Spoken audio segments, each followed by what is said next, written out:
对嘛？对嘛？他对嘛？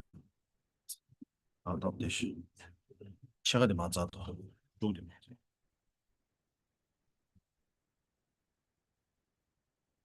Je bomare sambuto kora sowa. Ore bomare, je bomare.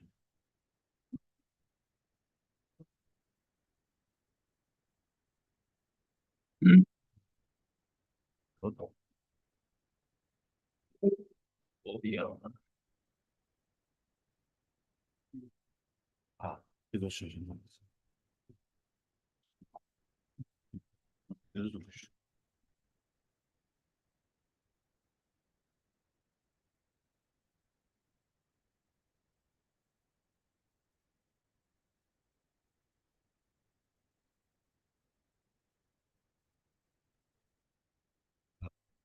Buat dia sih.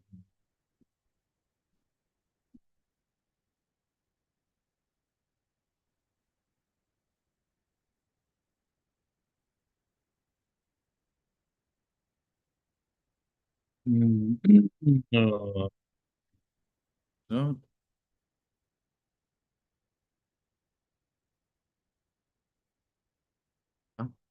I think battery down.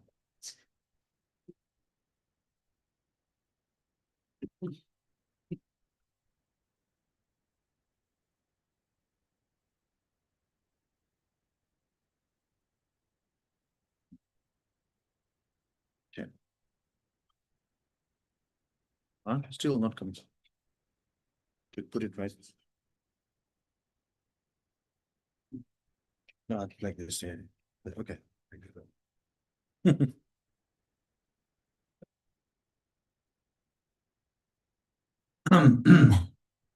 Audible? Yes. Oh, okay. Yeah, welcome.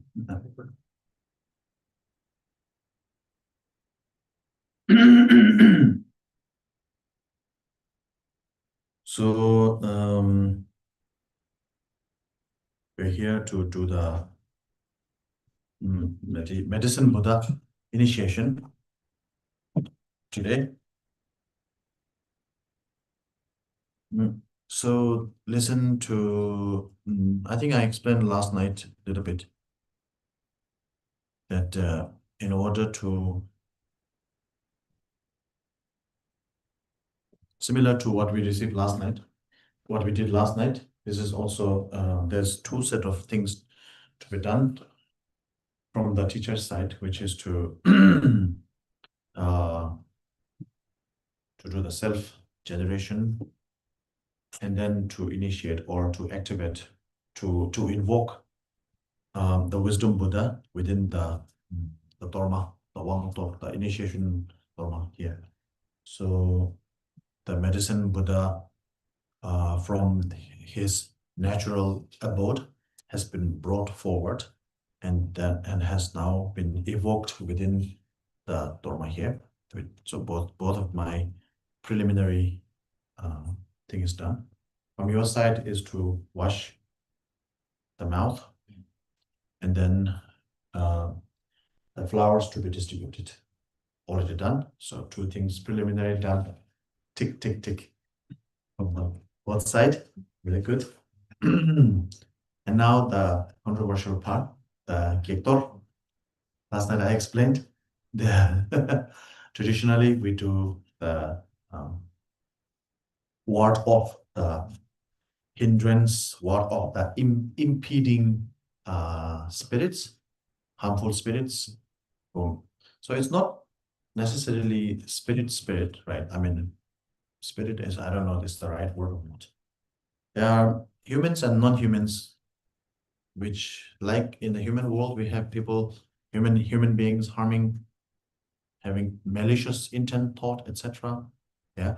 Whenever you try to do something good, people seems to drag you down, or this is happening, that is not happening. It's a real life thing. Similarly, it happens in the spiritual realm, or it happens in the how to say non-human realm as well. So to out of that, we do the Gektor, or the Dharma for the hindrances, Dharma for the spirits. We call them peacefully, we call them in, negotiate with them peacefully. And if not, we use force. Yeah. So that I think you were not there last night. Ah, okay. So that is the tradition. Of late, who didn't come last night? Raise your hand. Oh, 1, 2, 3. Right, okay. Oh, so last night you missed a lot of the interesting stuff. But yeah, now I cannot say it anymore. Anyway, this is the tradition before, like any spiritual, any rituals activity, anything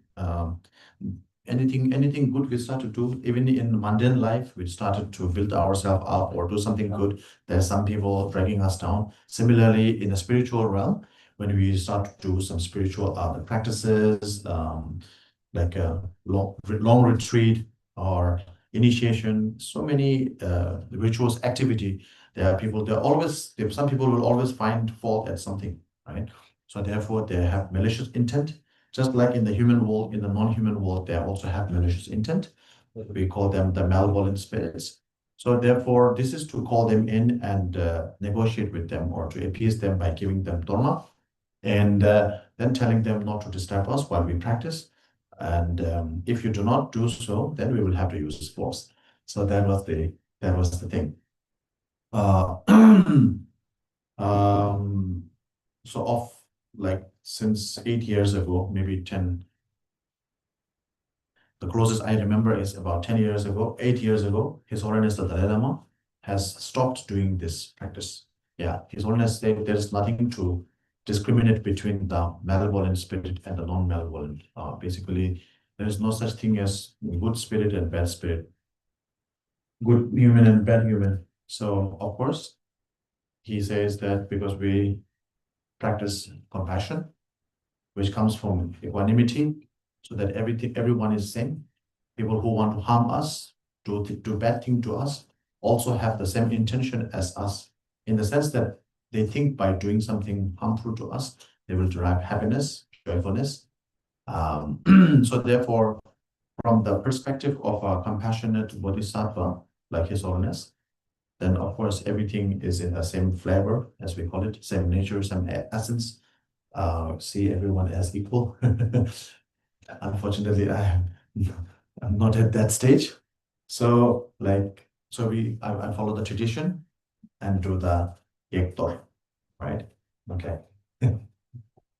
So the reason I keep telling this is because just wanted to let you know how deep and profound His Holiness's bodhicitta practice is, right? According to the ritual, you have to do it, but His Holiness does not do it. Why? There's a reason behind it.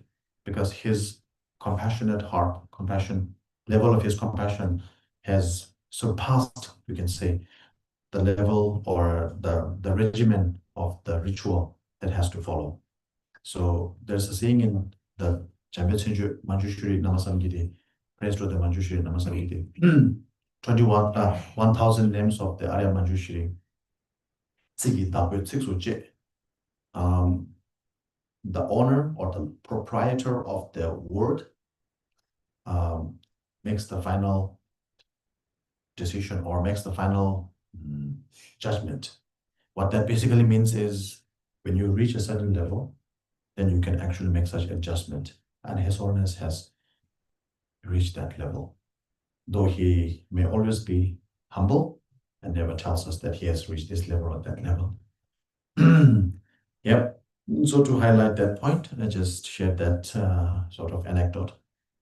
Okay. I myself will start the Gektor now. Rangi toge humle vese chöbe chö Gektor tainda. Samdu. Rangi toge humle vese chöbe chö zo bata me ba jen chang omo ye she kibe me da me me ma re de be me gum tam jes. Xie dang xin jie ji guan dan jie zhong bao jie bao bao zai da ba jie lo dian dong yue lo dian sen bue tam dian zha de wang li gui nie wang zhu wa xiu zuo zai lo dian de bian le dong jie de na zhe wei dian jian xue yin xie zuo on me da sa ma zong me za ma gan da da sa pa ri wa ra ar gang ba dian bu bian de bian a lo ye dian dian niu xia dang ba zai de zuo hao hong mo qu ni dong ba ni mian an ye le ji dian ju bei cun yan min bo xing da la qie bei ji jie gu de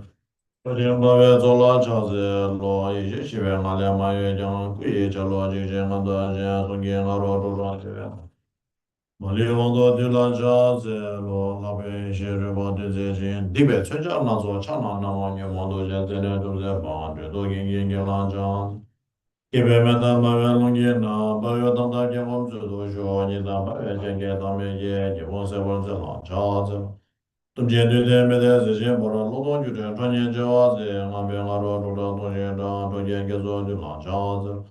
어머, 지금 홍장이 저지 게나 뭐를 좀 제가 그러는 게 제가 게게나 장제드 어머지데 우리다 나는 홍베레 어머서 봐가지고 나다 뭐서 봐가지고 또 많이도 여러 동배 안에 보려는 뭐지 이제 저 남기는 거 가져려도 게게 도마 다시 또 밤에 봐는 거 아니야 뭐라 주로 마오마오마이 호마 장기에 도게 오늘 왜세 저랑이 음,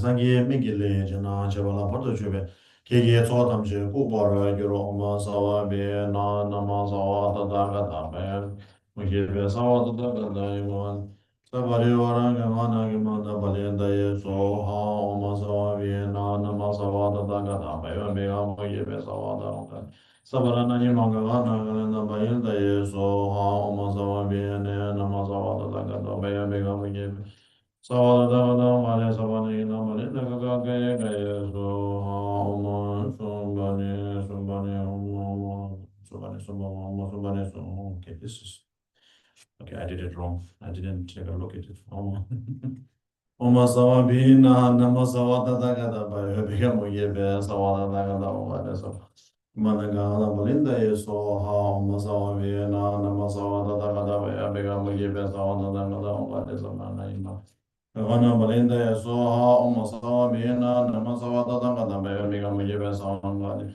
Gana balinda ya soha oma subani suma grana kana ya bawa ne vidana suma subani suma grana kana. Badara suma subani suma grana. Na vidana suma be homa gira jamba sa shila ne be. De çıkışta. Bu sefer. 어, 계절 정보 사실은 혼만 계절 정보 사실은 배 나라서 배 계속 그냥 안에 내년으로 안에 내년 지난 3월에 개념 되네서도 그거에 되나 예가래 다잖아 예시적인 거래 뭐 어제 보자는 게 요새 개념 라방교 되면서 너무 어디서도 좋아서 받는 만나가 얘가 된 받아서 얘가 된 받아서 얘가 된 얘가 된 받아 되게 저거도 저 다른 것이 다른 마다 내려서 저 받습니다. 님보다 차자다 상하다 이렇게 사이에 받습니다. 개발도요. 좀 내내 좀 이제 지금 나서 내가 되보다 내가 좀 이게 이렇게 제나 제발아도 저 이제 소담 저 최신기 돌만디 정말 길을 내봐다 제가 사만이 받은 지 본라 펜받은데 전주에 습관 되면 하나 수준에서 손시 이게 되면 좀나 저희 시긴도 좀 해라 또 말에 남겨서 제 넘버 좀 받으면서 수만에 좀 그러나 만나야 뭐 외다라서 온베 오모서 많이 좀 그러나 말이야 umsumane suma grana be anayo bhagavane vidyaraja hon be umsumane suma grana paya bhagavane vidyaraja hon be umsumane suma grana be grana anayo bhagavane vidyaraja hon be umsumane suma grana be grana paya anayo bhagavane vidyaraja hon be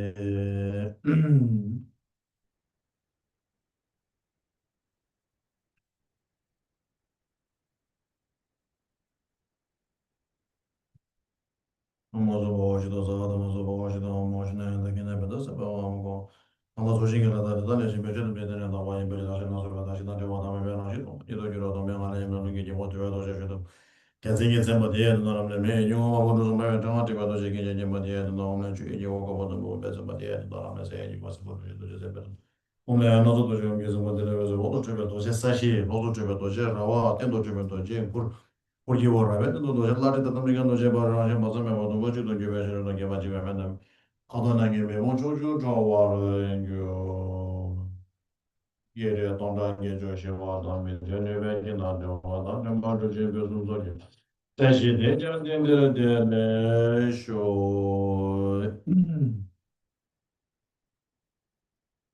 다시 대전된들 show. So like the dorma is Gektor, dorma obstacle, dorma is done.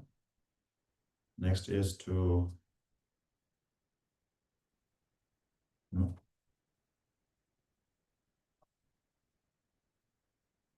so need to set your motivation properly. Okay, that is the motivation should be okay. Then we are receiving medicine Buddha initiation. The name itself suggests that it is the Buddha of healing medicine, right? So this is for healing. And healing, there are many different kinds of wounds to heal: physical wound, mental wounds, emotional wound, maybe spiritual wounds too, etc. Yeah.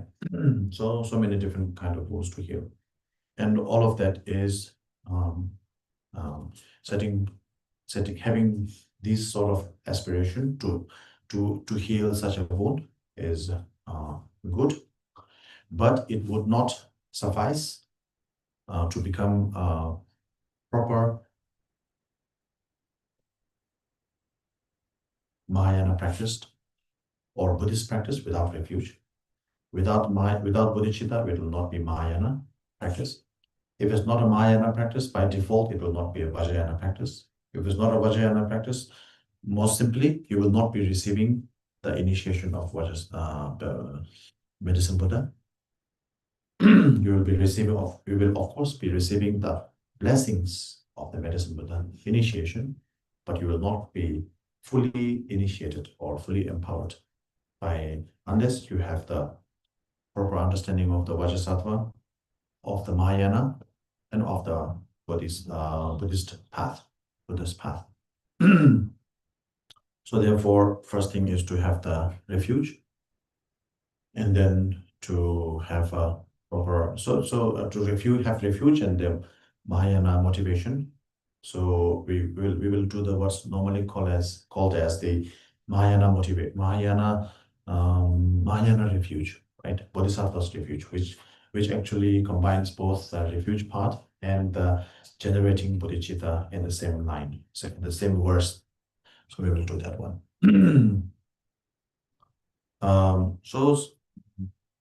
So even before I even start the initiation, it's important to have this proper motivation to begin with.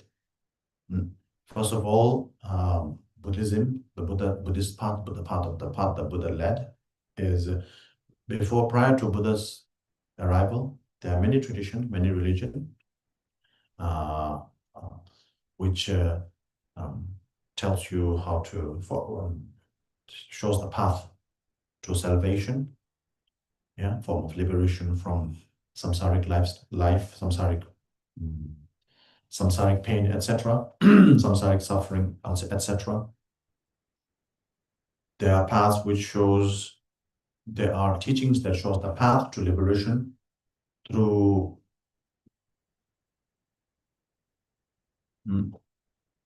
emaciating the body, through basically going through suffering of the body, through emaciating the speech, reciting certain mantra of a certain deity, 10,000, 100,000, etc. time. The mantra recitation basically means calling out the name of that person. So in general, when we miss someone, we call out their name. We do that when we're a small kid, we call out names of our father and mother, etc.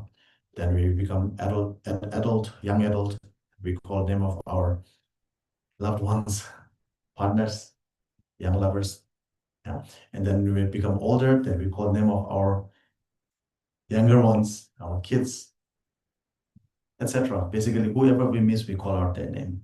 So mantra recitation is calling out the name of the person you miss most. You miss in two sense, in the sense that you are missing, or you're thinking of someone that's a missing. Another definition of missing is it's not here, that's missing. So you want them here, so you miss them. So medicine Buddha, Shakyamuni Buddha, whoever, you wish them here. So you call out their name as the mantra recitation.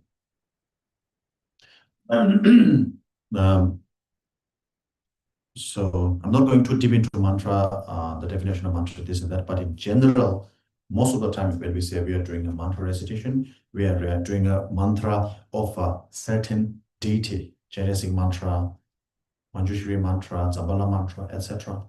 So basically, we are calling the name of that deity so that whatever quality, whatever activity that Buddha, that deity is representing, we wish to have them, right? So in order to have electricity in the house, you call the electrician. To have water, call the plumber, etc. So to have money, call Zabala. To have wisdom, call with Manjushri, so on and so forth, right? Makes sense. So there's a profession, and then there is a person who is excelled in that profession. So the person's name is Manjushri, Cherese, Tara, etc.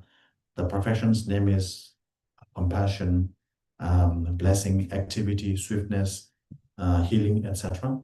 So today we are talking about healing, medicine. Anyone in medical field? Okay, you. Medical, okay. So very appropriate for those who are in medical field. In the Tibetan, do you know about the Tibetan Medical Institute? Yeah, who know? Who know? You know about? And then no one else know. Okay. So Tibetan Medical Institute, you know? Menzikang, yeah. Menzikang, you know? Oh, so I should have said that right. I'm sorry. I'm not being a good Tibetan example. Yeah.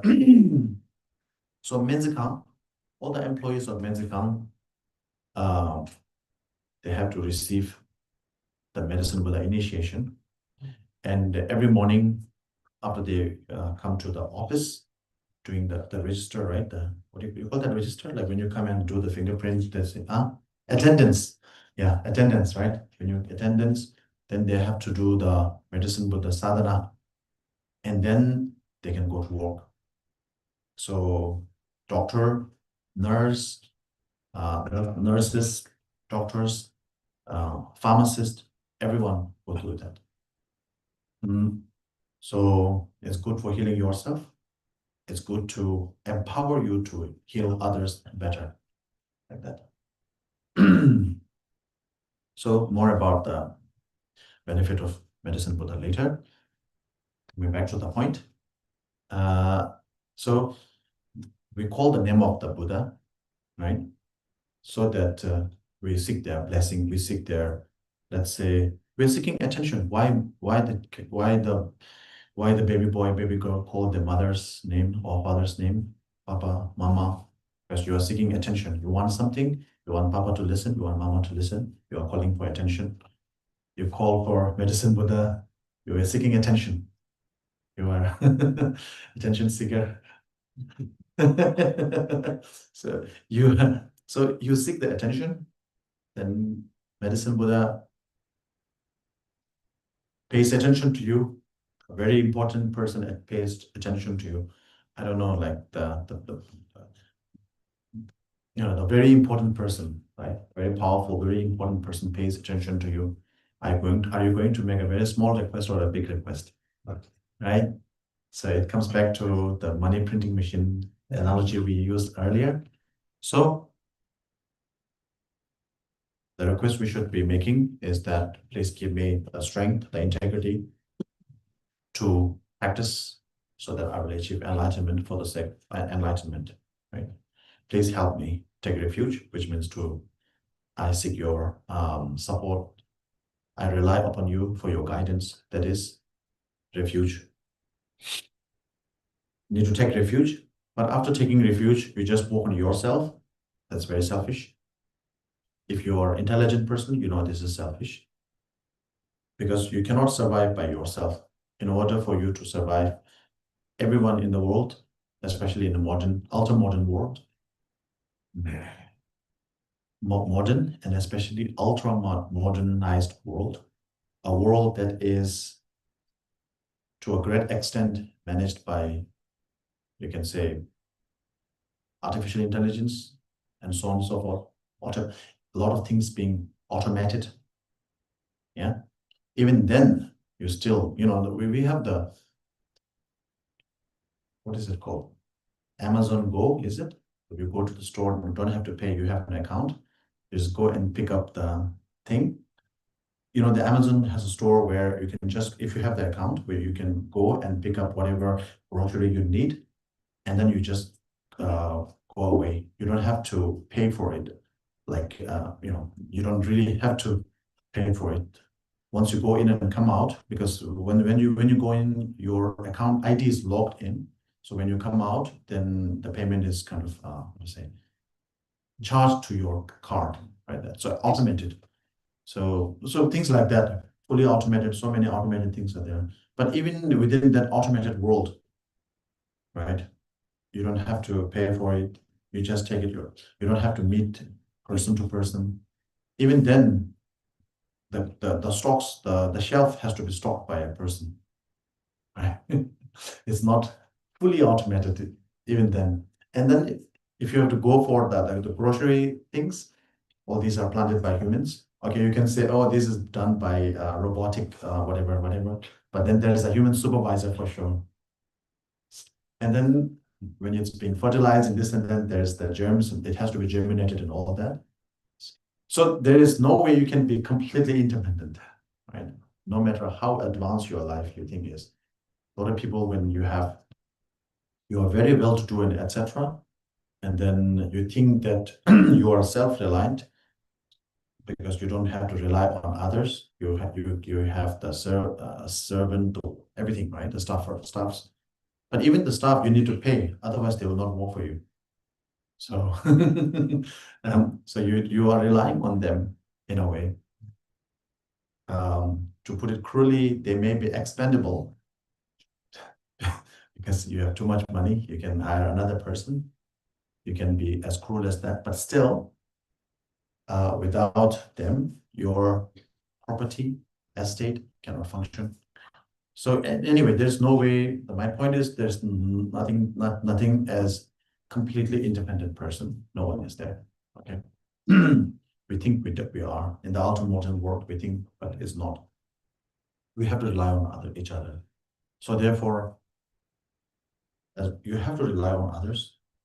Then if you go a little bit more spiritual, any spiritual practice, if you want it to have a more profound effect, then it has to do with a sentient being, other person. Patience, you need someone else. Generosity, you need someone else, right? To the discipline, the sixth perfection, right? To discipline, you need someone else. If nobody is doing anything to you, you're just by yourself. You may think you are the best meditator in the world, but then someone comes to you, bothers you, intimidates you, triggers you, you lose all your patience, yeah, and then everything is down in the drain. So you need to train on others if you want to learn, if you want to train in patience. Anyway, so the point is letting go of the sentient beings completely pointless if you are intelligent, if you are smart about it. So need to take sentient beings. But right now, at this moment, you cannot do anything about sentient beings. So you need to become the best version of yourself, which is called Buddhahood. Buddhahood is nothing but Mr. Perfect, right? Buddha is the real Mr. Perfect. There is no imperfection at all. Or yeah. So the perfect version of yourself is called the Buddha. So you have to become the best of yourself, the best version of yourself, the perfect version of yourself, called the Buddha. Only by becoming a Buddha, you can do a lot for others. Yeah. So aspiring to become a Buddha for the sake of all sentient beings, that is called the Mahayana motivation. So you need to have that. So with that, we can, this is the, how to say, foundation. We start building the whole thing. Yeah. So I just explained this. Later, as part of the ritual, you have to do all of this, but then I will just recite the mantra, the verses. You repeat after me. and then you know how to think everything, right? I know it's not the first time you have received, you have been introduced to Buddhism, refuge, bodhicitta, bodhicitta, bodhisattva, etc. But this is about reaffirming our understanding. Yeah. So therefore, we need to think it over and over and over again. It's a form of training. Yeah. Okay. So now with that,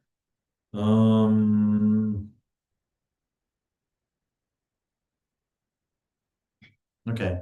So with that, please have this pure motivation, pure intention, and this with this pure intention, please generate the sort of the say aspiration to seek medicine Buddha initiation from the Guru.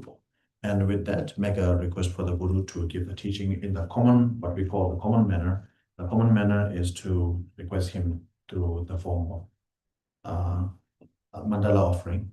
So we will do the mandala. Those of you who have received you received the flower, you can use the flower, put it on your hand like that. So later, usually we throw the flowers upright, but then don't throw it too far away because you need to reuse it, okay? So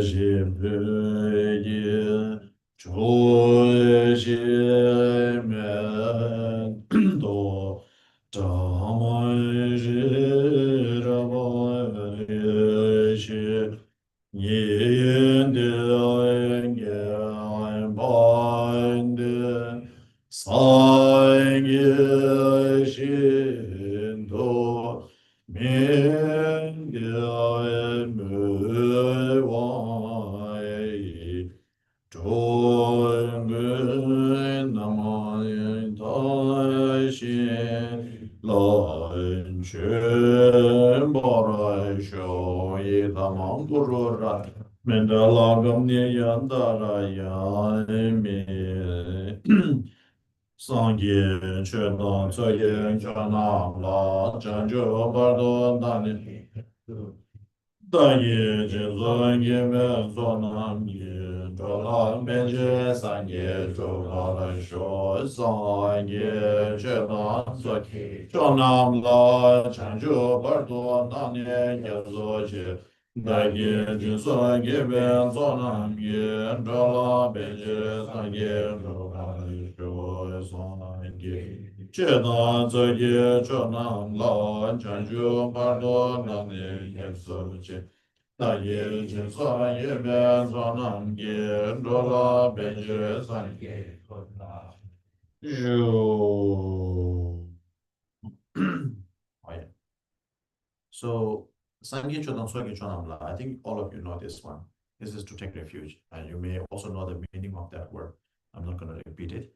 So this is actually written by Atisha, Master Atisha. And the original wording is Sangye Chodam Soge Chonamla Chanjo Pada Tani Kesu Sudai Kesu Kibe. Sonam Ki Sola Pejer Sangye Chobal Shah. Okay. Sonam means merit, right? Sonam. The meaning you know, right? I take refuge in the Buddha Dhamma Sangha by the merit that I have gathered by engaging in rituals activities such as generosity and so forth. May I attain Buddhahood for the sake of all sentient beings. So that's the whole meaning of that. So by the merit of engaging in rituals activities such as generosity and so forth, that means the 6 perfections, which starts with the generosity. So Sonam Ki is the original wording. Some people say Didaki. Didak in Tibetan means those. Instead of saying merit, some people say Didaki. Didak means instead of saying by the merit of engaging in generosity, some people say by engaging in those activity. Okay. So those activity is that is a you said that. So it's there's no proper, how to say, foundation, proper source for this. Okay, there's no proper source for this. And many people nowadays, since maybe like 2 decades ago, 2 decades, probably 2 decades, 25, yeah, 25 years or more or less, a lot of people say Dage Jeso Gibe Sonamki. This one also does not have any source in the sutra, but it has a very reliable authority. That is His Holiness the Dalai Lama. His Holiness the Dalai Lama says, this is, I'm quoting him, I think it's better to say Dage Jeso Gibe Sonamki instead of saying Sonamki. Instead of saying Tso means accumulation. So end of the quote. so Tso means accumulation. Merit means, Sonam means merit. So accumulate, there has to be more than one.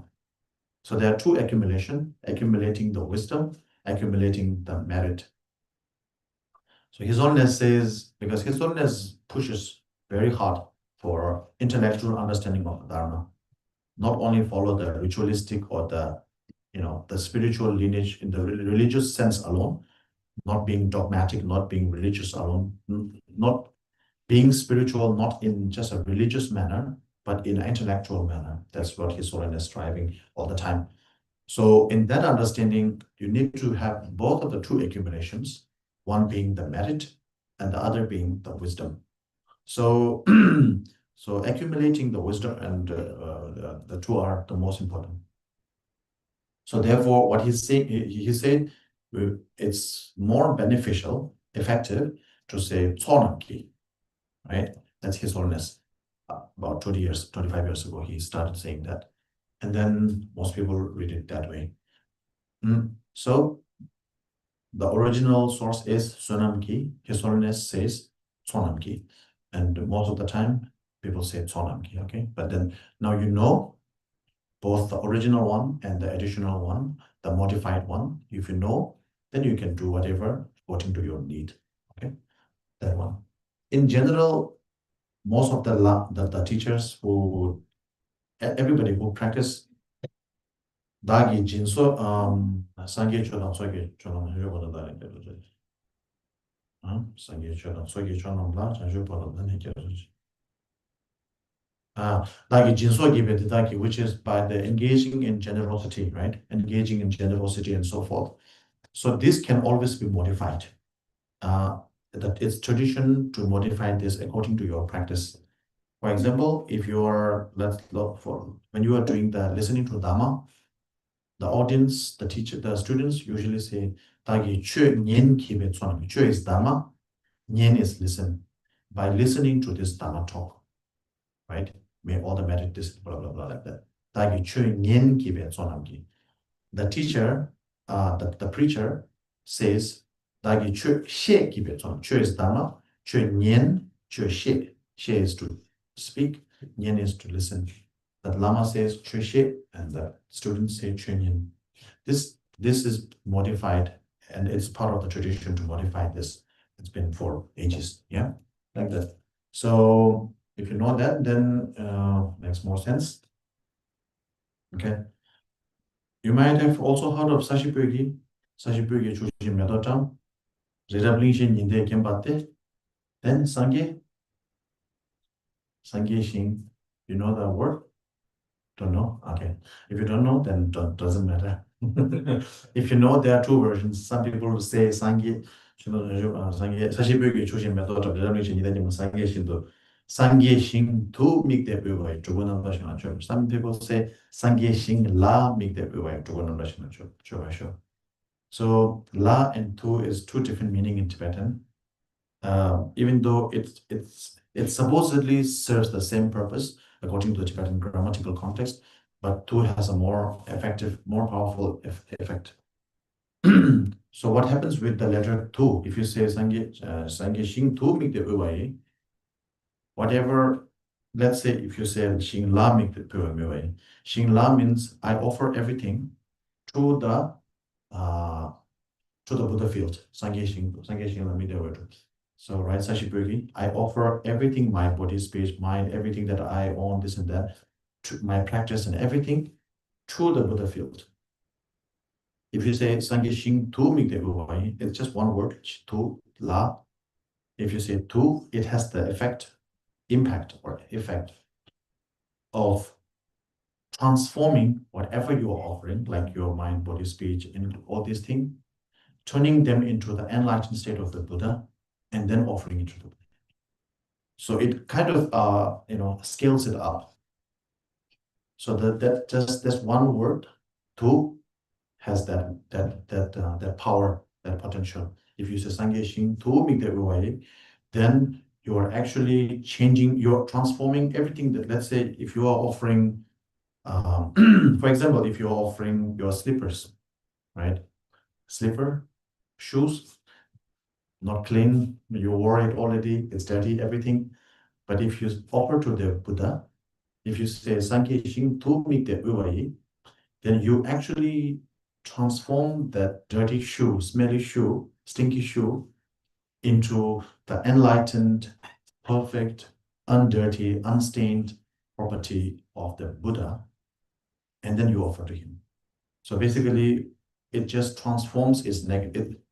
Another the word used is transform, sometimes used transmutation, transmute. It's been the negative aspect of that, that dirty thing has been muted, transmuted. Yeah. Sangye Shinto. Anyway, so without taking much time, we'll go delve right into the okay.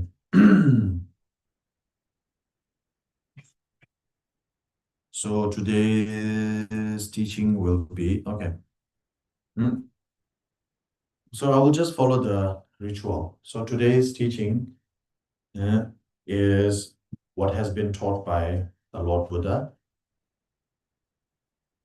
over 2,600 years ago.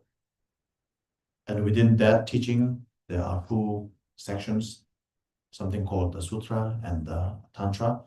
Of the two, this belongs to the latter, the Tantra version. Within Tantra, there are 4 levels: Kriya, Charya, Yoga, and Anuttara Yoga. This belongs to the first one, Kriya Tantra. And within Kriya Tantra, there are 6 divisions, or usually called the 6 family. Like we have the 5 Buddha family, there is something called the 6 family. The proper wording is 6 creed or 6 races. So the 6 races or 6 families are there. The Tathagata family, the Padma family. If you do the Vajrasattva, they belong to the Padma family. No, the Nyungne, if you do the Nyungne, that belongs to the Padma family. The Charasic belongs to Padma family, etc. Then Lotus family, yeah, Padma, Lotus. What is that? Anyway, so there are 6 of them. Don't remember the rest. There's a demonic family, demon, right? There's a mundane family, demonic family, Tathagata family, Lotus family. Need 2 more.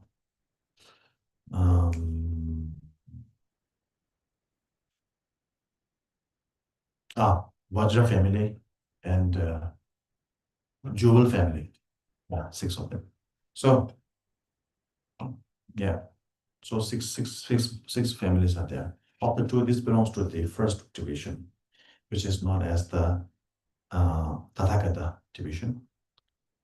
So for this, the Tathagata has the principal Tathagata deity. Tathagata means Buddha, to put it simply. Tathagata is what Buddha refers to himself when he has to refer to himself in 3rd person. He usually calls Tathagata. Tathagata says this, Tathagata says that. He never says the Buddha says that. Tatha means that, Gata means gone that way. So whatever the way is, he goes that way. There's another word, Sugata, also refers to Buddha. Su means joy or bliss. Sugata, joy. Gata, gone to bliss.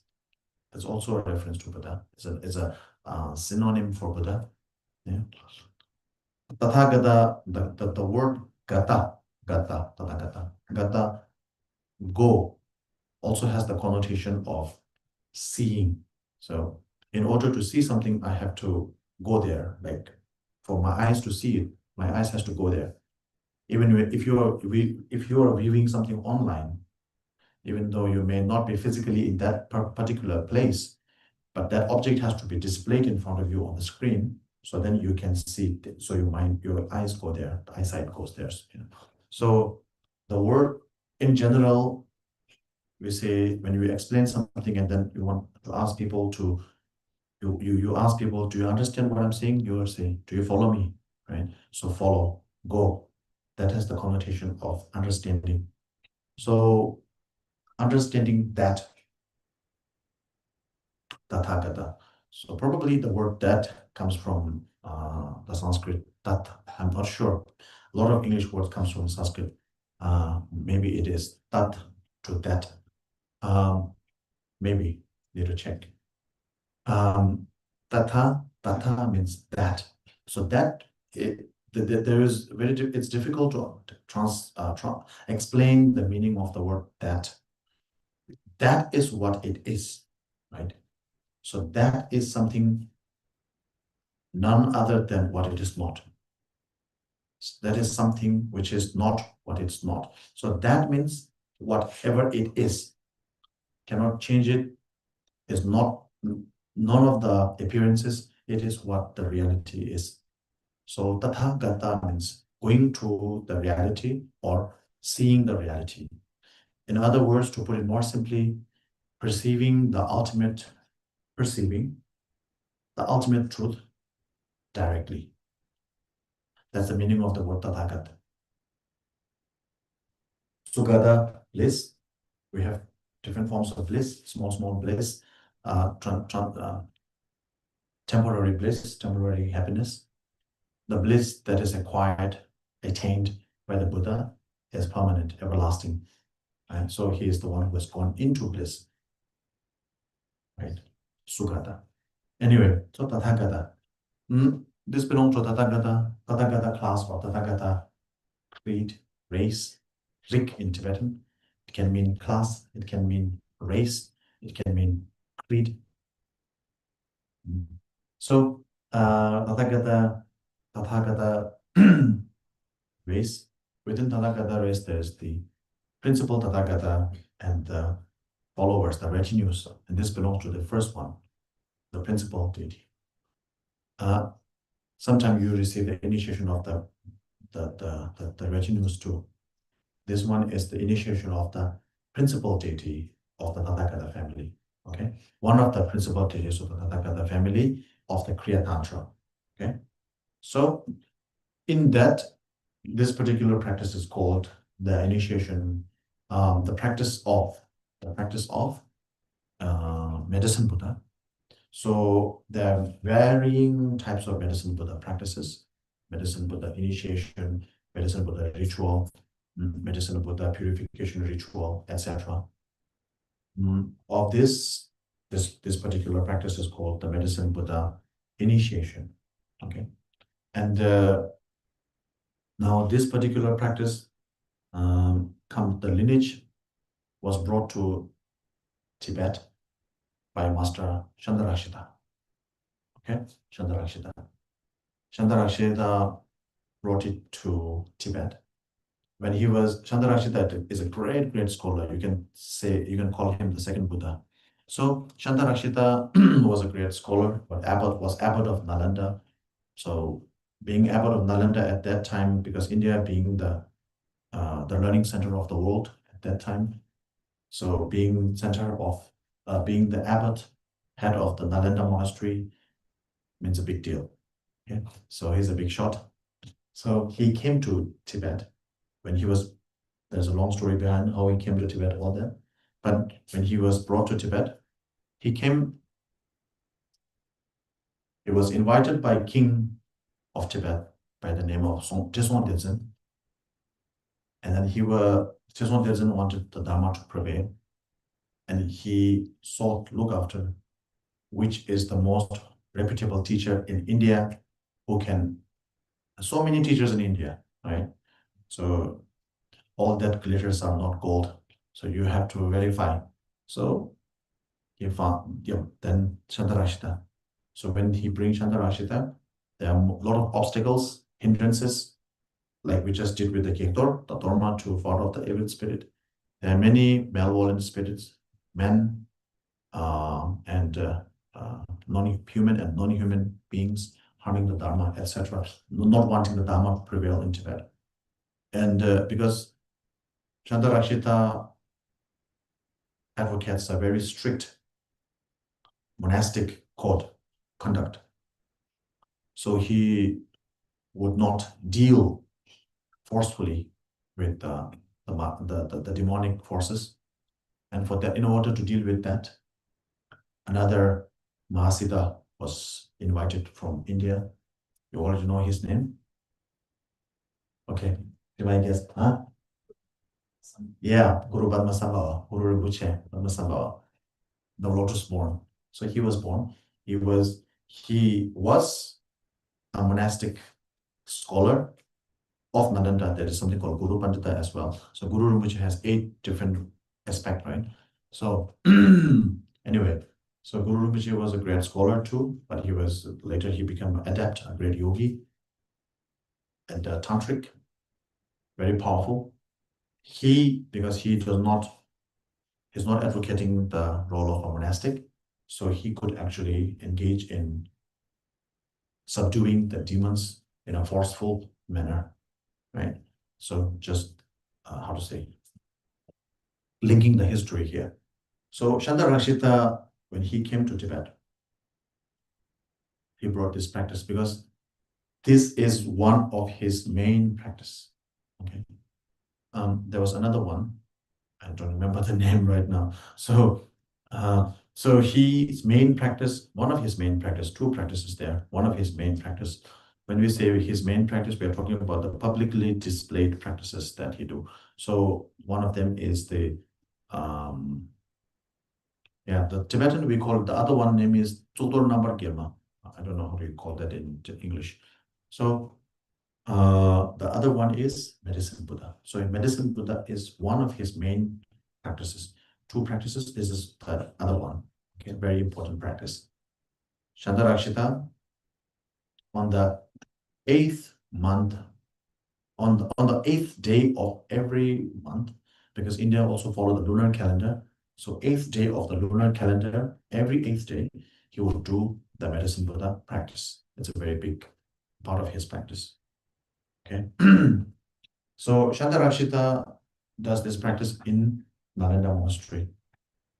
And this practice came to Nalanda through his master and goes on up to, it actually goes all the way up to the Buddha himself. Okay. Now we are also talking about the origin of the Medicine Buddha practice.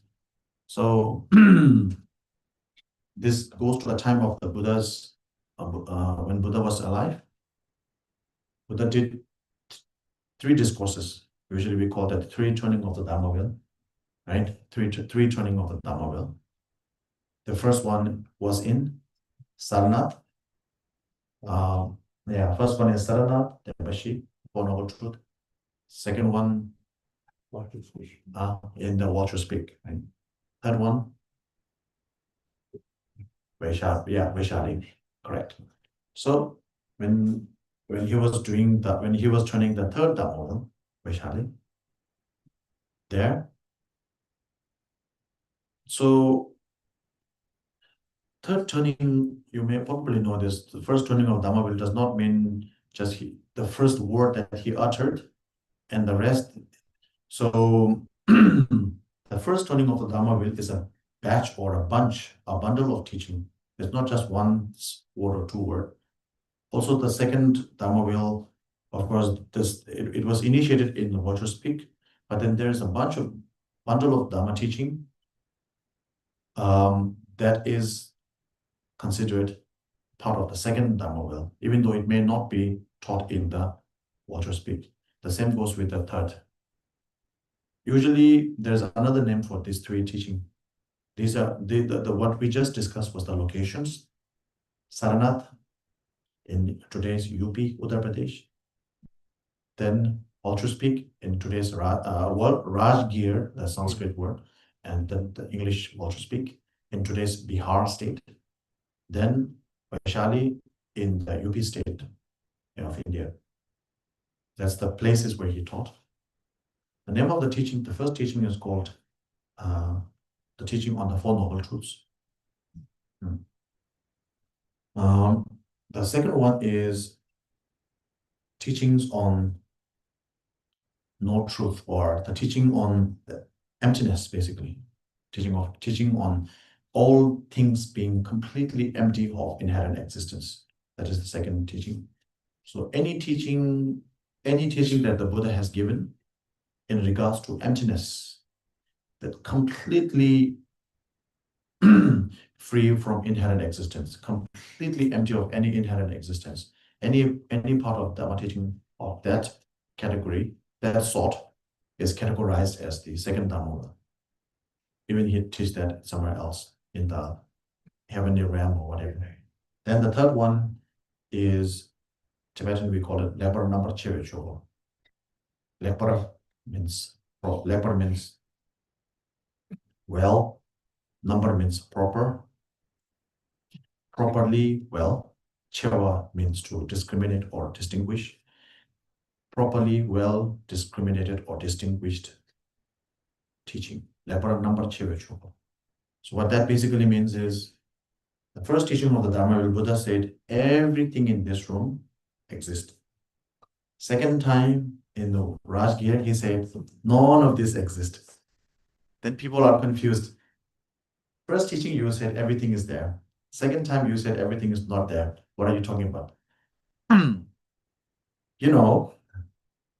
Buddha said, the thing was, some things are existent. That's why I said they are all existent. Some things are non-existent. So therefore, I said they are non-existent. So because he said some things are existent, so he sort of differentiated what are the existent thing and what are the non-existent thing. This is regarded as the properly well differentiated or properly well dissected, discriminated, detailed teaching like that. So there are many, many traditions in Tibet, and especially maybe most of the Chinese Buddhism, I think regards the third turning of the Dharma wheel as the most, most authoritative one, right? Most authoritative one, because it details what is and what isn't. Earlier he said everything is. Second one he said everything is not. The third one he said some are, some aren't. So the some are, some aren't seems to be more detailed. So in general, major part of the Chinese Buddhism follows that path, regards that as the most authoritative one. Even in Tibetan Buddhism, Nyingma and the Kagyu regard that as the most authoritative one. In the Gelug tradition, the second teaching of nothing exists is regarded as the most authoritative one. We will not go into that detail, maybe for some other time.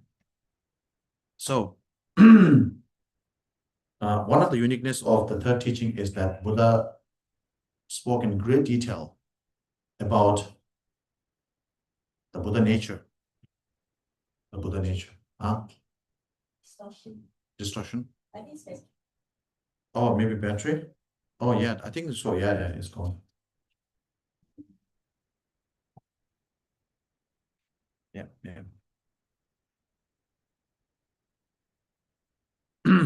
Hello.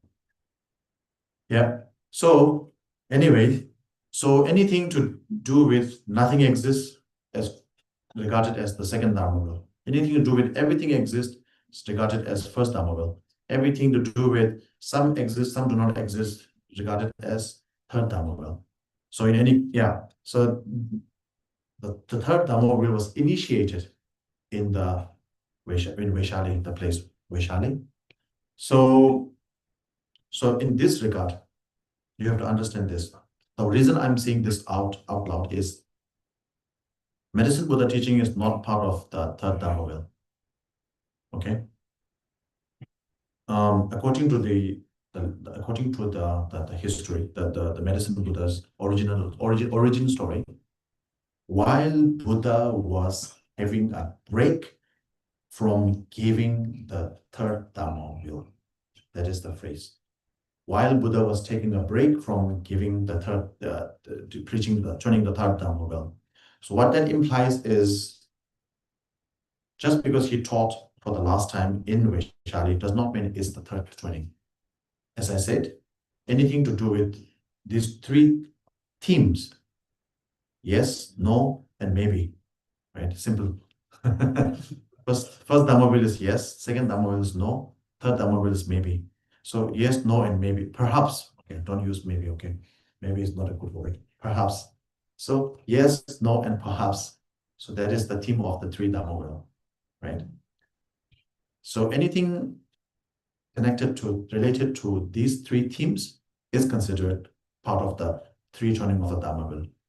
If not, then it is not considered part of the Dhamma wheel, second Dhamma wheel, third Dhamma wheel. So in that manner, just because Buddha, anyway, so during a break, Buddha and his retinue, the followers, were resting by the river, by a certain river in Vaishali. And at that moment, Bodhisattva Manjushri. So Manjushri is already enlightened being in essence. But to assist the Buddha, Manjushri appears in the form Manjushri, Maitreya, Jeresi. This is called the the four great sons of the Buddha, right? The four great, so eight great disciples, or just like the apostles of Christ. There are, just like the 12 apostles, there's 8 apostles or 8 great bodhisattva, great heart sons of the Buddha. They are, in reality, they're all Buddha, enlightened being, but they take the form of a bodhisattva in a monastic form. So they serve the Buddha because they help to, because Shakyamuni Buddha is the, how to say, lord of this this eon, not eon, right? This kalpa, right? Yeah, anyway. So the point is, Bodhisattva Manjushri in the Bodhisattva form as a monastic, he knelt before the Buddha while they were taking a break. And then he asked this question to the Buddha. In the future, long future, the Tibetan word, so Buddha's reign, Buddha's tenure, if you like, the Buddha Dharma, Shakyamuni's Buddha Dharma, the reign of Shakyamuni Buddha Dharma is to last for 500 years or 5,000 years. The original wording in Tibetan or in Sanskrit is 500 years. So that means 5,000 years. So after 5,000 years, Buddha Shakyamuni's the teaching will all go defunct. Okay. So the question Manjushri posed to Shakyamuni Buddha at the last of the 500 years. Yeah, last of the 500 years. It's not yet. So on the last of the 500 years, people's mind will be at the utmost corrupt level. So mind will be corrupted totally, right? Mind will be corrupted. Because of that, their habit or conduct, what they do, what they think is corrupted, what they do will be corrupted, what they say will be corrupted. And because what they think, do, and say is corrupted, it comes back, right? Circle, right? What you are preaching, it comes back to you. So because of that, people, everything that they do will become, how to say, go to fail. People will suffer.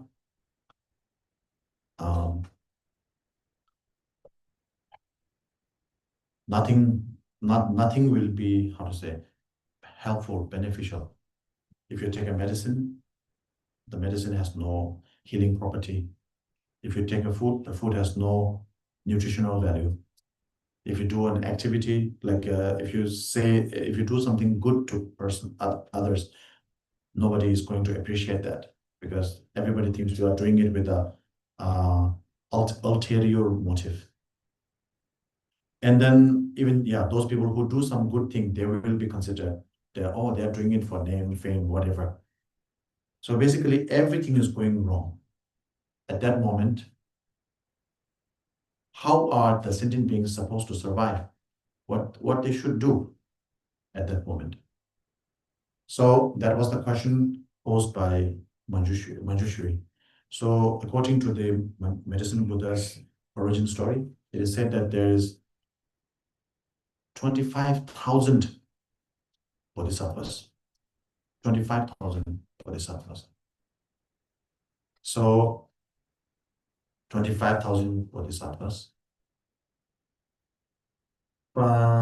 Several thousand shavakas, meaning non-bodhisattva, but like how do I put this? Just the bhikshus, ordinary bhikshus, following the Buddha's teaching, but not reach the level of a bodhisattva. Several thousand bodhisattvas, 25,000. Okay, yeah, like that. So, as the representative of the bodhisattva group, Manjushri knelt before the Buddha and asked that question. Okay, then the answer to that by the Buddha was, so he actually specified the distance. So I don't know how to say that in English at the moment. So in such a distance, there is a land by the name of such thing. Basically, he was describing the pure land of the 7 medicine Buddhas. So he described the 7 medicine Buddhas pure land, and then the Lord of these pure lands, basically the 7 medicine Buddhas, starting with the medicine Buddha, the Bhikkhasi Guru, Vaishnaji Guru, or the medicine Buddha, infinite lapis light. So this is the most popular medicine Buddha. You know him. Normally, when people talk about medicine Buddha, we only think of him. He's known as the medicine Buddha Lapis Light, King of Lapis Light. That's his name. And then there are 6 other medicine Buddhas. So he, how to say, he described their pure land. He described their names, their gesture mudras, their activities, and most importantly, the aspirational prayers that they have made. So some of them made 4 aspirational prayers, some made 8. So the king of medicine, king of lapis light, he made 12. The others 8 and 4. Some 8s, most 4 8s and 2 4s, right? And then 7, 1 is 12, like that.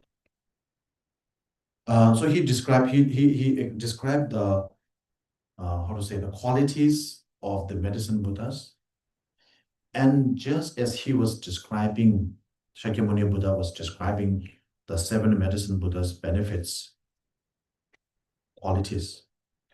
Just as he was describing, each of them started appearing in front of the whole assembly of 25,000 bodhisattva and several thousand shavakas, monks.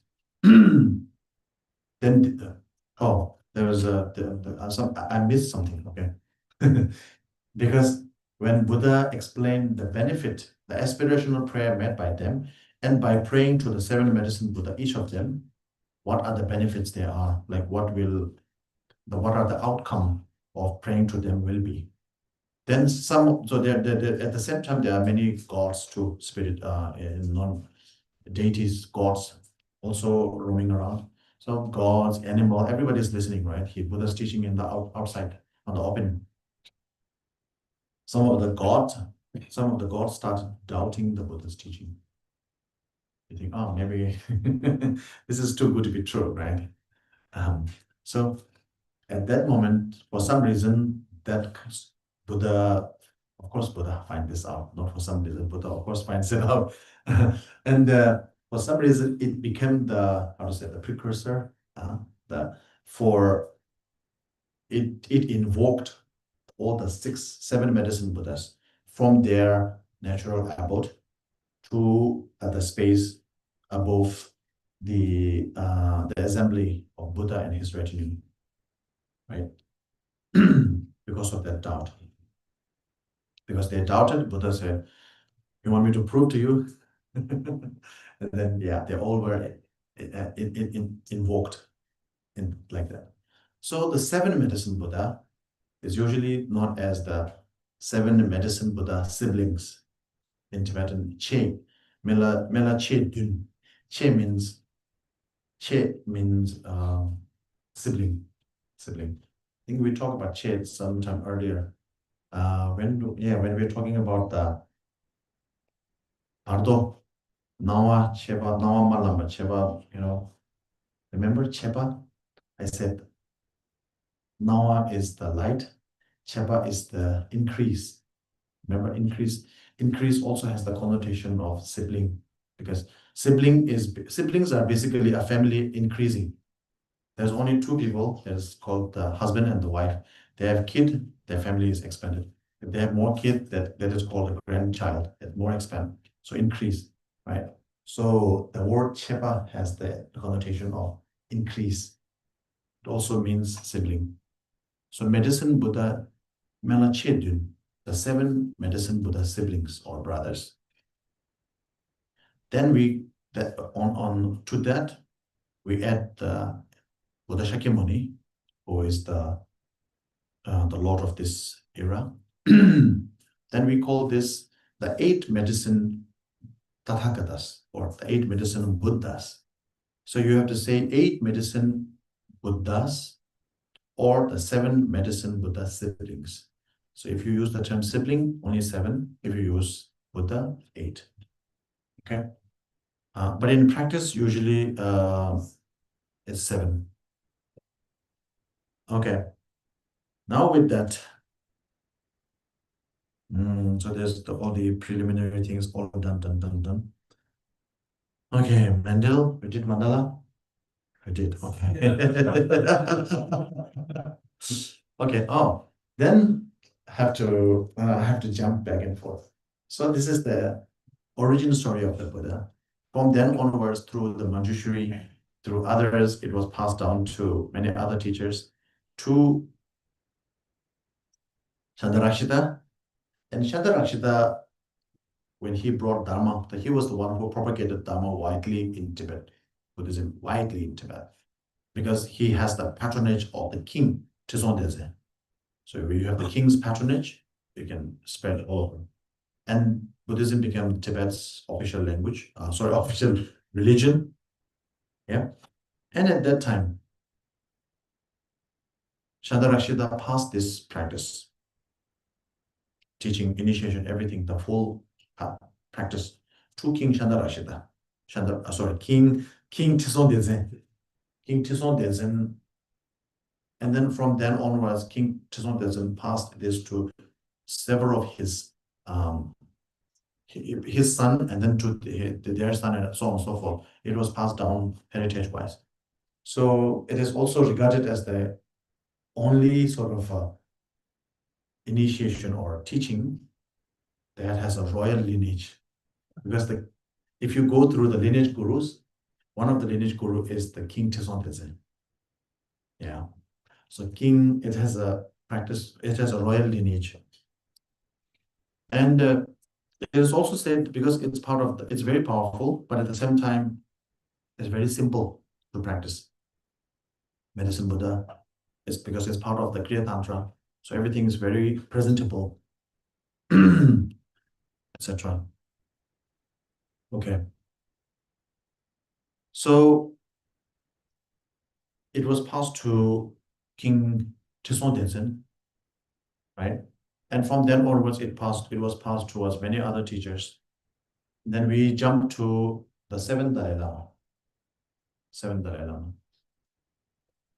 of late, His Holiness also has the realization, was revealing, and there were several revelations where he says, where he reveals that he sees himself as the reincarnation of King Chiswantesen too. He said that multiple times. So then we jump to the seventh Dalai Lama's time. In the seventh Dalai Lama's time, there was a lot of political turmoil in Tibet. Yeah, very tumultuous. And that moment, everybody is suffering. Then the Dalai Lama decided to do a sort of a universal prayer, a prayer that can help alleviate the suffering of all the Tibetans, right? Basically, alleviate the suffering of the land. And then he did meditation. Through his meditation, through meditation, he found out that the medicine Buddha practice is the best practice to heal the kingdom, Tibet, heal the land. And then he once again did another meditation and observed like which sort of how to say place we must initiate that. And then he found that Serame Monastery, which is where I come from. So he found out Serame should do that. And then he gave special endowment to Serame, the how do you call it? Federal endowment, you call it that, right? Like the government funded it. Then set up the medicine Buddha ritual ceremony. Very auspicious, grand, very effective, etc. This has been passed on for the last almost 2000, sorry, almost 270 years now, since you are talking since from the seventh Dalai Lama, like that. There are more stories which we will not go today, but so the reason I'm telling you is that even though I do not have any qualification, but because I have been in ceremony for a long time, I have engaged in this practice. I have received the initiation multiple times from His Holiness and from multiple other reverend and authentic teachers, reputable teachers. So, and then of late, for the last 7, 8 years, we do the medicine. In the past, we do the medicine Buddha Puja only in the monastery, in the temple itself. And like a decade, maybe 15 years ago, one of our great masters already passed away. So he made it how to say accessible to the lay people in the community in Sera Monastery in India. And after that, many of our well-wishers, friends, they asked us to do it in the West. So for the last 7 years, I have been leading the Medicine Buddha sort of thing, the tour, teaching, we make the mandala, etc. in the US. And we also do it everywhere in the East, West, all the countries. So we have the Medicine Buddha practice on the 8th day of the 8th lunar calendar. Okay.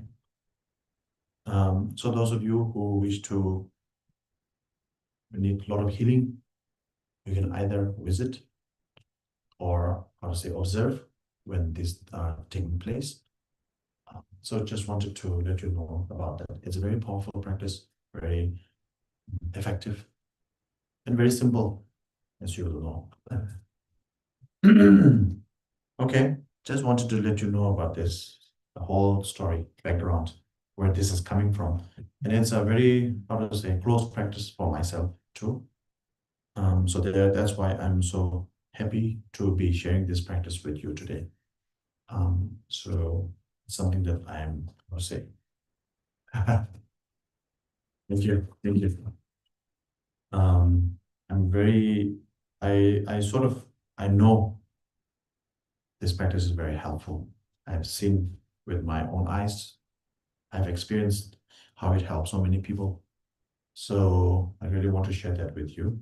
And those of you who are especially working in the medical field, you really need this because you are healing others. You're in the profession of healing others.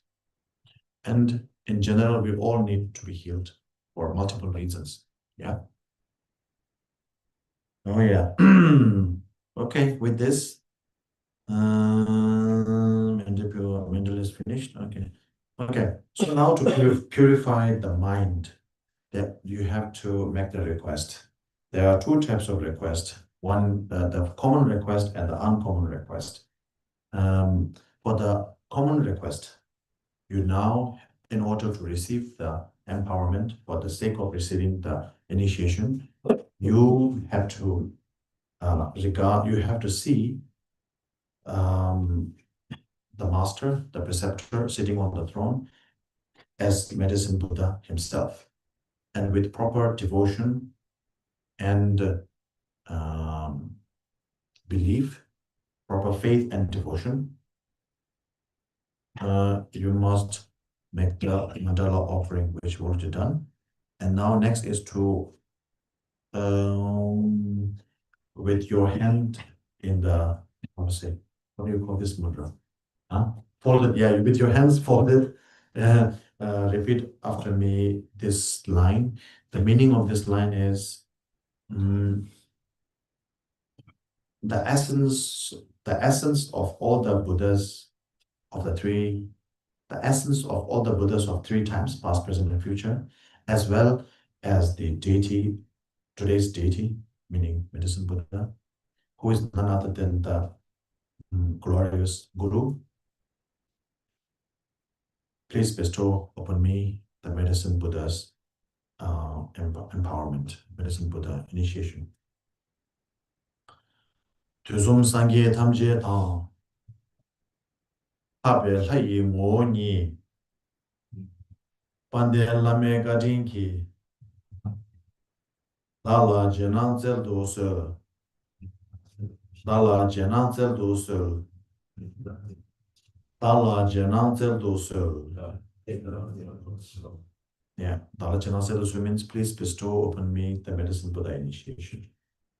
Now, in order, this is to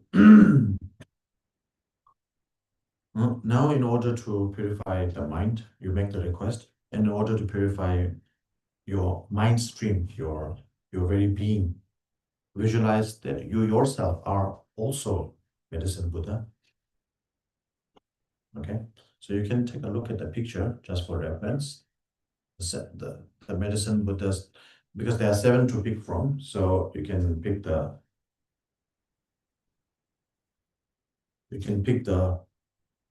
how to say the blue medicine Buddha, the lapis medicine Buddha. Okay. Okay, so you visualize that you have turned into the medicine Buddha yourself. So there is the medicine Buddha. At the same time, the space above you is filled.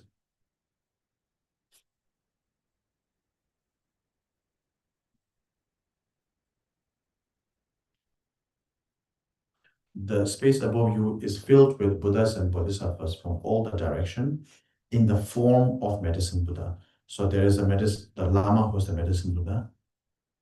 There's yourself, the student who is the medicine Buddha. And the whole space is filled with Buddhas from the 10 direction in the form of medicine Buddha. In front of them, you take refuge. In front of them, you repent your sinful negative actions.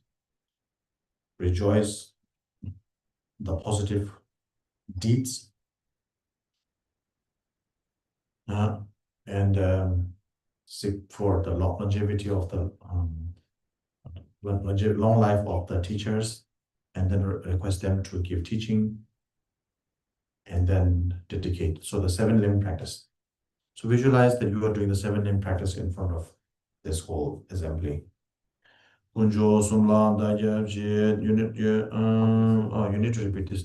Kunjo Sumla Dajab Dikpa Thamje Sosor Sha Joe Gela, Ji Ram, Sangye Changju, Yi Song, Sangye Chedang, Sojo La, Changju Pardo, Dagyabchi, Rashen Tune, Rab Drupchir, Changju Semni, Yebargi, Changju Chogi, Semni, Yegi Ne, Simjen Tamje, Dagi Junto Nier, Changju Jojo, Yong Jebargi, Jola Pincher, Sangye Jubara Show. So you take the you engage in the seven limb practice as well as take the bodhicitta vows. Yeah. Mm.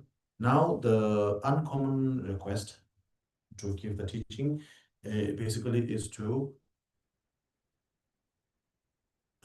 ask the Lama, the Guru, to bear witness to you making the commitment to the Medicine Buddha and the whole assembly that I will take Medicine Buddha as my idam or meditational deity. Hmm? Yeah, I will. So I will. So make a commitment that I will take my Medicine Buddha as my meditational deity. Hmm? So please bear witness to this. That is the request being made. Okay, you repeat this, okay? Lama doje zimba, la sopa, choju, sangye, chanju semba, hamje, dala gongso se. Then you say your name. Da,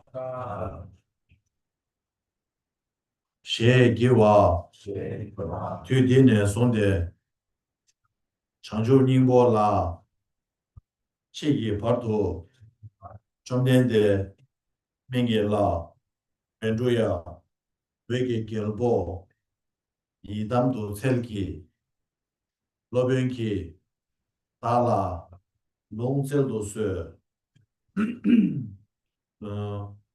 chomdende, menge la, benjuya, wege gelbo, idamdo selki, lobenki, dala, longzeldo se, chomdende, menge la, benjuya, wege gelbo, idamdo selki, lobenki, dala, longzeldo se.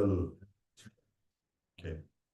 So after this, then visualize that you and basically you and the teacher are all doing the seven limb practice at the same time. So you can just visualize doing the seven limb practice. Changse wadan chujin shabadan jizo yiran gujin sewa yin jiwa chungse dagi jisa wa tamje zobe chanjo jimbongo changse wadan chujin shab jizo yiran gujin sewa yin jiwa chungse dagi jisa wa tamje zobe chanjo jimbongo changse wadan chujin shabadan jizo yiran gujin sewa jiwa chungse dagi jisa wa tamje zobe chanjo jimbongo san yin chudang zo ye chonam la chanjo badon dani jizo Sanje sanje ve sanam ye dola benje sanje drogo sho sanje chelang zo ye chanam long chen sho par do nani ye so sanje chen sanje ve sanam ye dola benje sanje drogo sho sanje chelang zo ye chanam chen sho par do nani ye so che sanje chen sanje ve sanam ye dola benje sanje drogo sho. Yeah. Now the actual initiation.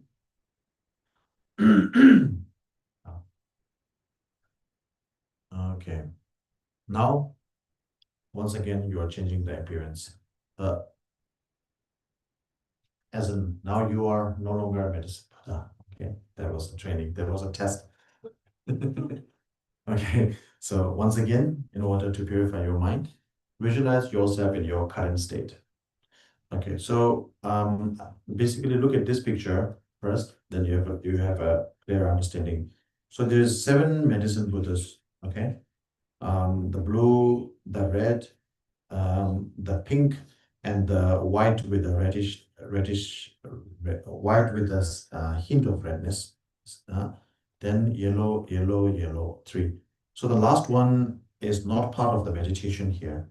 The last one is put there. If you remember, if you've seen like typical Tibetan tangas, most of the time, like there's the main deity, and always there is Buddha Shakyamuni or some other deities on the very top, or maybe some side. So think of the medicine Buddha. Sorry, basically the top one is Shakyamuni Buddha. Okay, because he's the lord of the this era. And then when we talk about the eighth medicine Buddha, he's part of that too. But in this practice, we only need 7 medicine Buddhas. So we only count up to the 7. 1, 2, 3, 4, 5, 6, 7. So the second last one, then stop. No need to visualize the last one. Last one is the Shakyamuni Buddha. No need to visualize. Okay. This was is not a mistake. It's just because a typical Thanga always have a Buddha image on the top, whatever the deity may be, whatever the principal deity may be, there's always a Buddha's image on the top in general. It has to. So yeah, we'll not go into that detail today. Any case, so what we are going to do, I will explain a few things. You're going to stack these 7 medicine Buddha, one above the other, on your head. So the first one will be medicine, the blue one, then the red one, then the pink one, then it's called white with the white with a shade of redness. So basically, the second one is pink, and the third one is light pink. Okay, there are 2 pinks. Then all the rest 3 are golden color. Okay, the fourth one is not meditated this time. Okay. Hmm. Now, yeah. Mhm.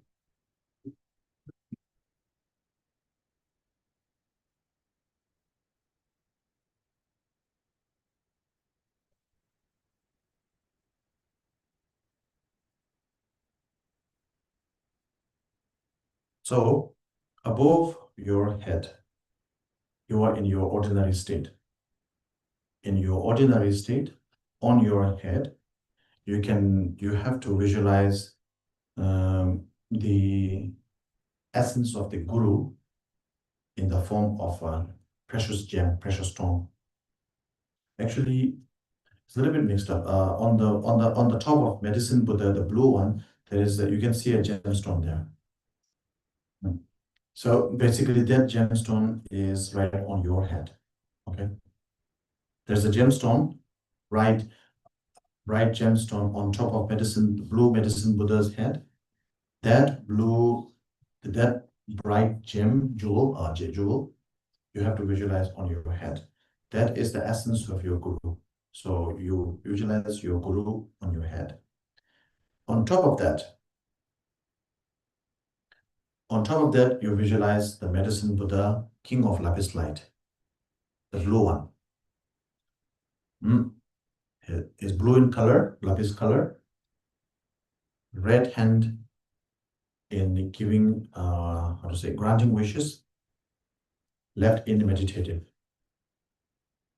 The right hand in granting wish, but at the same time, it's holding an arura plant. I think it's called amora blum or something, mirabellum.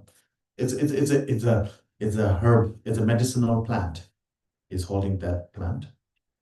It's called arura in Sanskrit. On his left hand is in the meditative posture, and it holds the ambrosia. Yeah, ambrosia, amrit, to dispel sicknesses, death, etc. Okay, that is going to be same for all of the others. Then he is adorned, fully adorned in a magnificent, the 3-tier monastic attire, and sitting in a fully cross-legged, and also it's adorned with the 32 major and the 82 minor, 32 signs and the 32 signs and 84 marks, is it? 32 marks and 82 signs. Basically, whatever the sign of a Buddha, enlightened being. Now, on the medicine Buddha's right, On medicine Buddha's right, there is the white bodhisattva. White bodhisattva represents bodhicitta. On his left, white bodhisattva is the color of a moon. On medicine Buddha, on your top of your head, there's a medicine Buddha. On his right, which is also your right, is the white bodhisattva, white like moon, moon like whiteness. Is not in the picture. Yeah. White. Okay. So there's a moon and the sun on the top. So you can use that for your reference.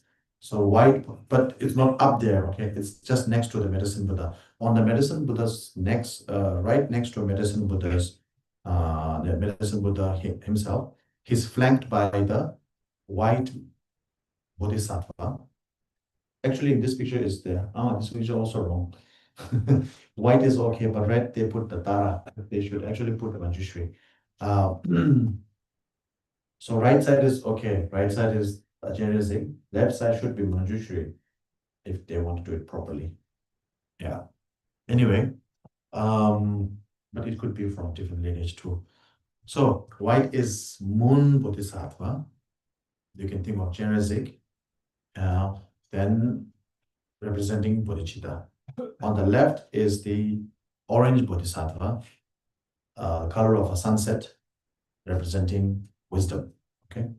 Now this part is done. Right on your head, blue, the lapis king of the medicine Buddha, king of lapis light, the central figure. Right side, white bodhisattva. Left side, red bodhisattva. On his head,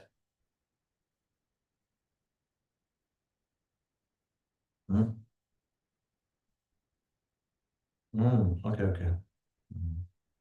On the head of the medicine Buddha. Okay, just I seek your apology. Okay, this image is correct. The gemstone, the jewel that is brightfully on, it should be on the medicine Buddha's head, not your head. I'm so sorry for that. So on your head is the medicine Buddha, flanked by the white bodhisattva on the right and left bodhisattva, orange bodhisattva on the left side, representing wisdom, compassion, and wisdom. Now, on the head of the medicine Buddha, there is a bright gemstone jewel. Okay, on top of that jewel, bright jewel represents your guru. Okay, on top of that representative guru's representation, symbolic guru, the jewel, that is the medicine Buddha known as clear light. He is red in color. Right hand just granting wish, left hand in the meditative, basically same as the previous one. On top of his head is medicine Buddha, ocean of melody, proclaiming the Dharma. He is pink in color. Pink in color, he is granting wish and then in a meditative posture. On his top is medicine Buddha, supreme liberation, free from suffering. He is red with a hint of whiteness, basically a light pink. Yeah. The same gesture. No, not same gesture. Okay, here his gesture is that of both hands are in meditative posture. So his hands are in meditative posture. So actually, all the medicine Buddha are, the left side is always in meditative posture. The supreme liberation, free from suffering, even right hand is also in a meditation posture. So basically, he is deep meditative. Okay. On his head is medicine Buddha, stainless gold. Stainless gold.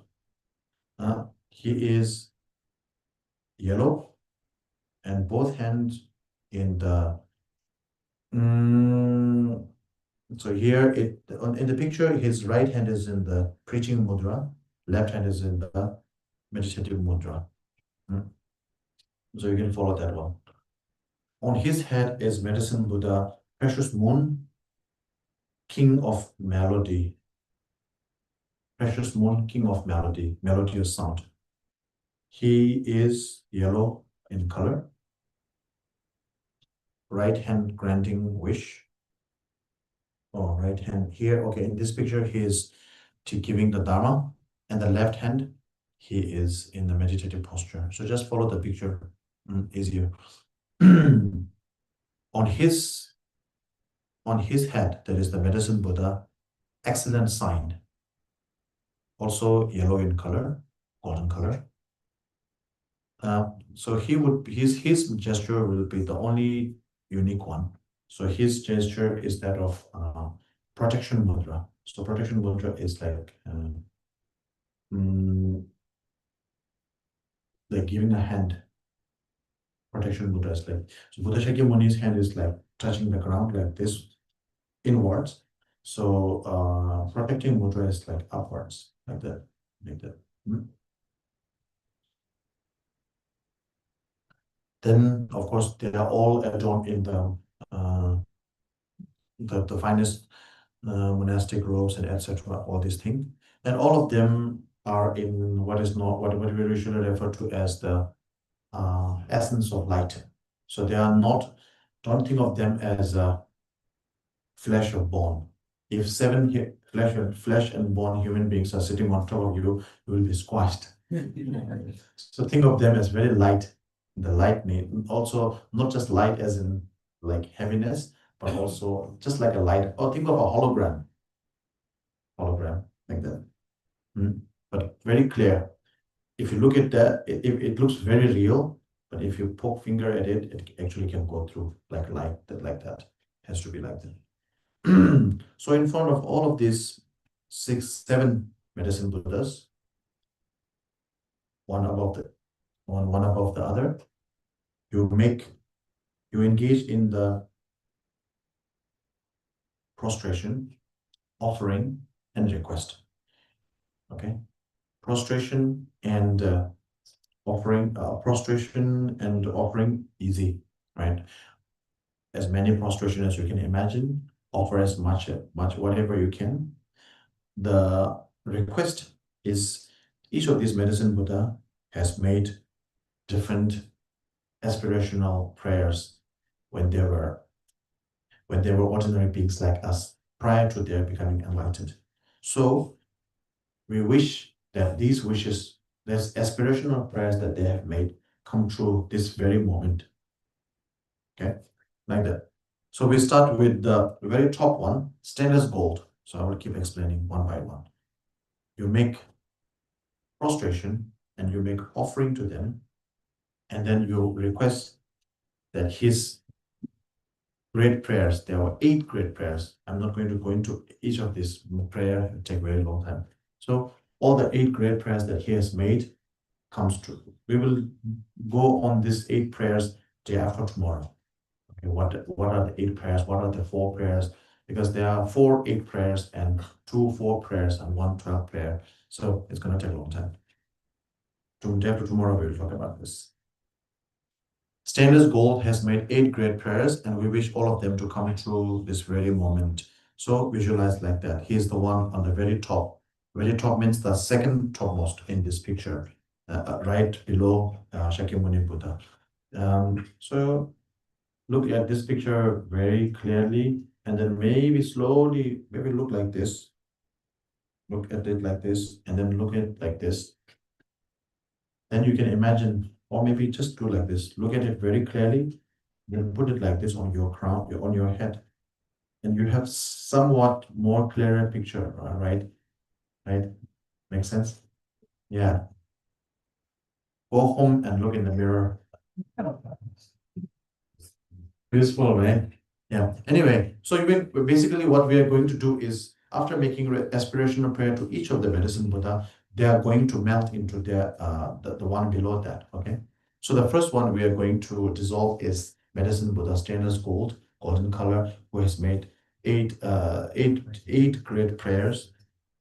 좀 내내 내제 뭐라 좀 와야 다 와서 배상 계산에 와요나 베게 저거 자소로 저도 기도 저거 디제 저거 전에 와요나 베게 면은 제가 다 와야 알아서 이제 남지 기제 니라 저 와신 게라도스 as you made this aspirational prayer, the stainless gold was delighted, and then all his aspirational prayers come true this very moment. You need to have a firm belief that it did come true.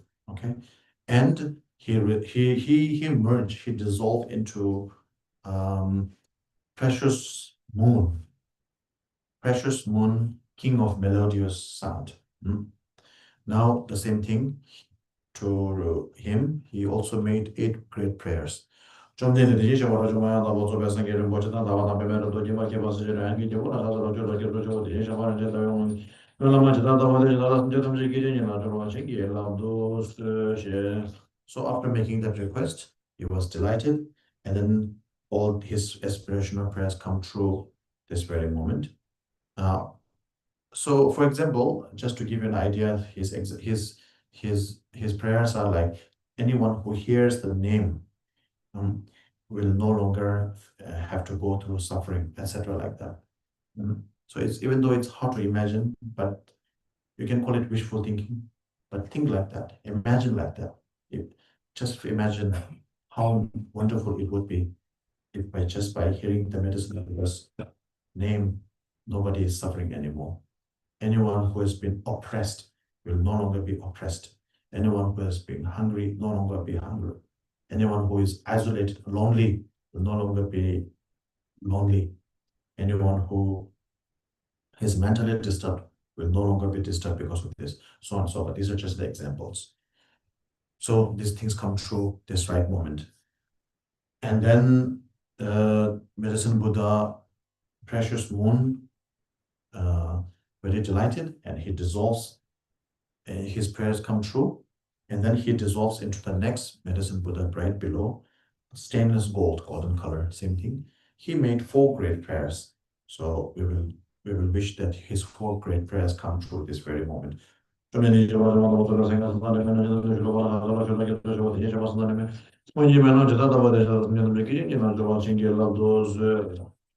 saying that, Medicine Buddha, stainless gold, delighted, his great prayers come true, and he dissolves into the next Medicine Buddha,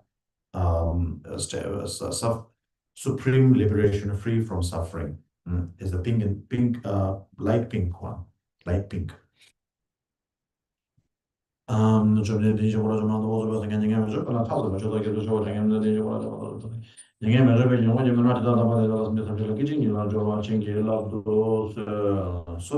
as you made the offering and the prostration, he is delighted because you are committed to the practice. He's delighted, and now his 4 great prayers come true this very moment, and he delightfully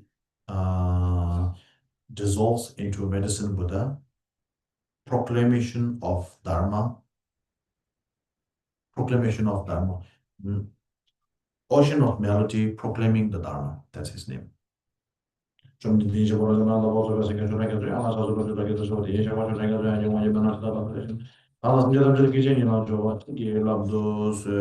he made 4 great prayers. I think there are 3, 4 prayers. So all these great prayers, all his great prayers come true this very moment. And then ocean of melody, proclaiming the Dharma, now merge into Medicine Buddha, clear knowledge, clear realization or clear knowledge. He also made 4 great prayers.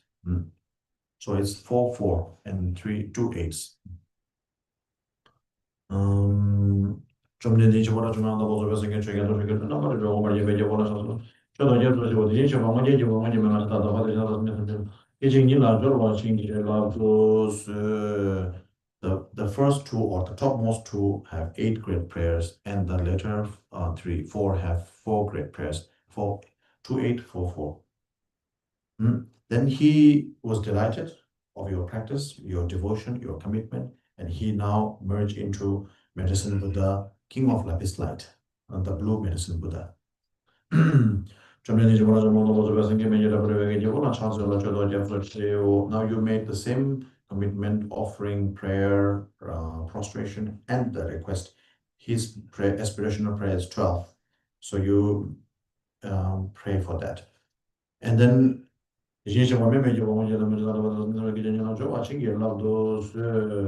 So when you make that request, powerful, immense, infinite light emits from the medicine Buddha above you, the king of lapis light. All the other medicine Buddha has merged into the medicine Buddha, the king of lapis light, the blue medicine Buddha. So powerful light emits from his body, then comes to you, enters your body from through your crown chakra, and then all the way to the tip of your feet. All your illnesses, obstacles, hindrances, malicious spirit, black magic, so on and so forth. Your negativities, destructive, negative karma, obscurations, everything is being washed away, purified, cleansed through that power. So, like a powerful water flushing out all the dirty dirt, this powerful light. It's so powerful, so bright that no form of darkness, darkness representing negativity. So no form of negativity, no form, no negativity, no darknesses was able to survive. Everything is flushed out, comes out from all the pores of your body in the form of dirt, stool, urine, snot, etc. Everything negative in you, especially if you have some pain in a certain area, some point, focus the medicine Buddha's light on that part, and that negativity, that sickness, that tumor is being washed away, burned away, lasered out, like that. Visualize like that. And by doing so, now your body has become transparent, like a clear water bottle. Not only transparent, it becomes translucent, transparent, and illuminating, luminous. Oh yeah. So it says, those when at leisure, you can do it 3 more times. But because we do not have the leisure, one suffices. Okay. After that, the king of lapis light, medicine with the king of lapis light dissolves into you. And then you become medicine Buddha. So you already know how to imagine medicine Buddha. So you have now become medicine Buddha. So the king of lapis light, right hand granting wish, holding Aurora plant, left hand in meditative posture, holding the Amrit to heal, etc. Yeah. Then in a fully ordained, in full monastic robes, in the form of a perfectly enlightened body, a perfectly enlightened Buddha, etc. Just as you have imagined before. Now, at the same time, visualize at your heart a moon disc or a moon cushion, like if you remember last night, moon cushion.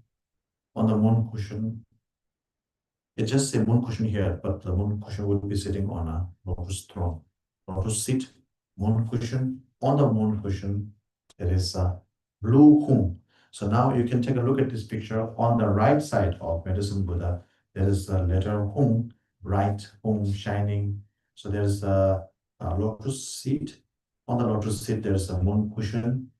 On the moon cushion, there's the letter hum, brightly shining.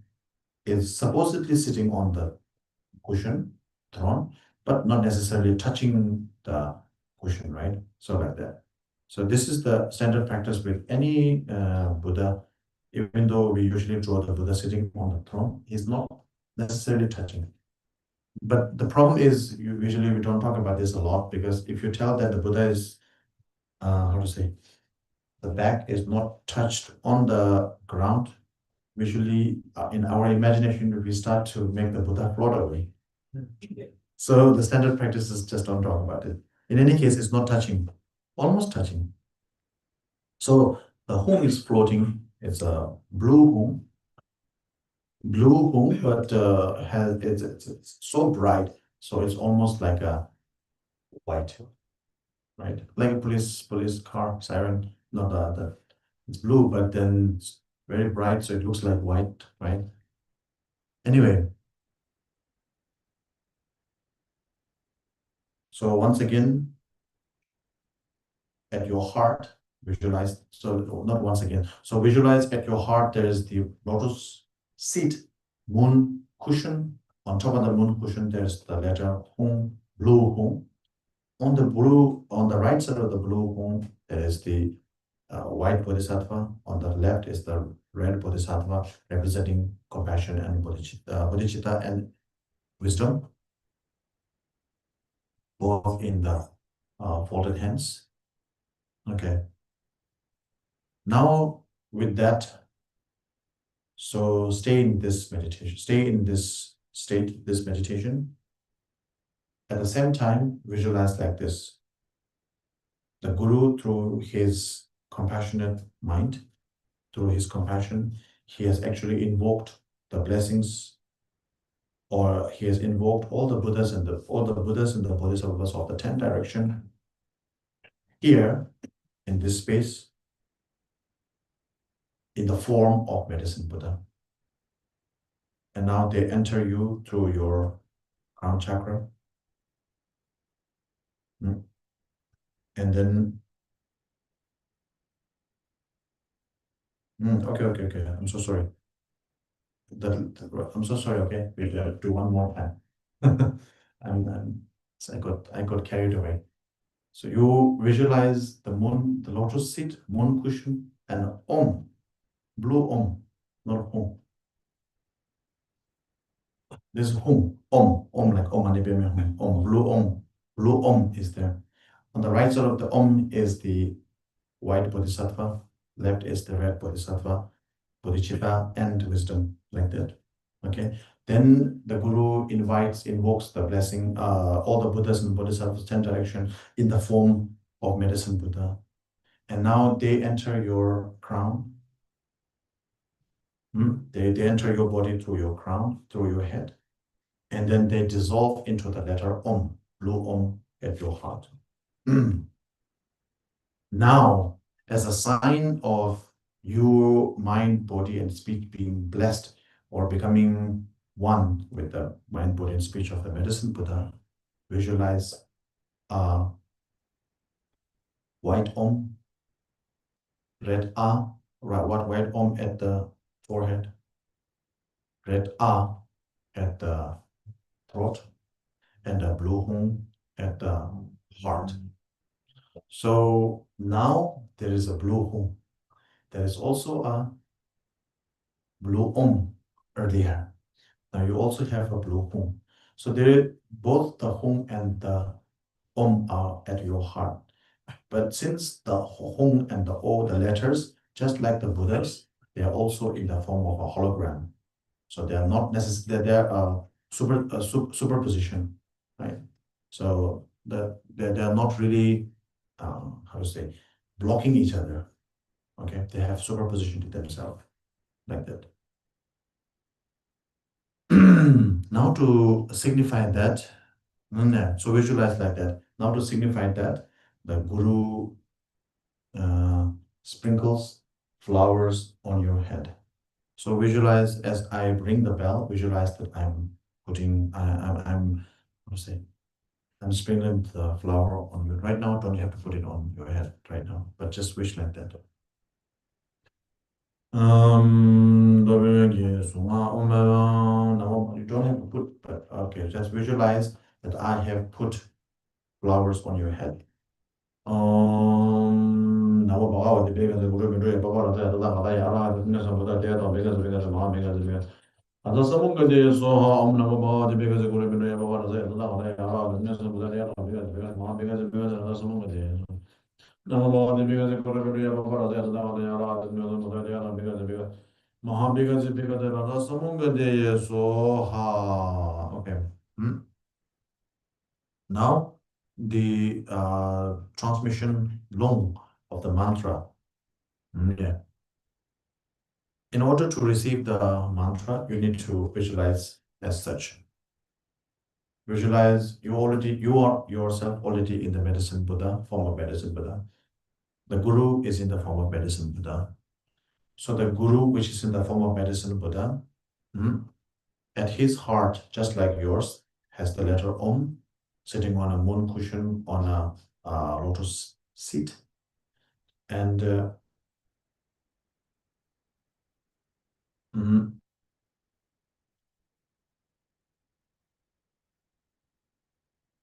so the at the heart of the Guru,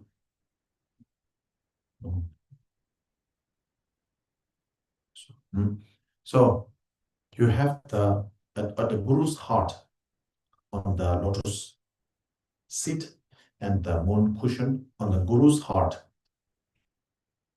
Visualize a letter Hum. Hum, okay, Hum. You have a Hum and a Om both at your heart.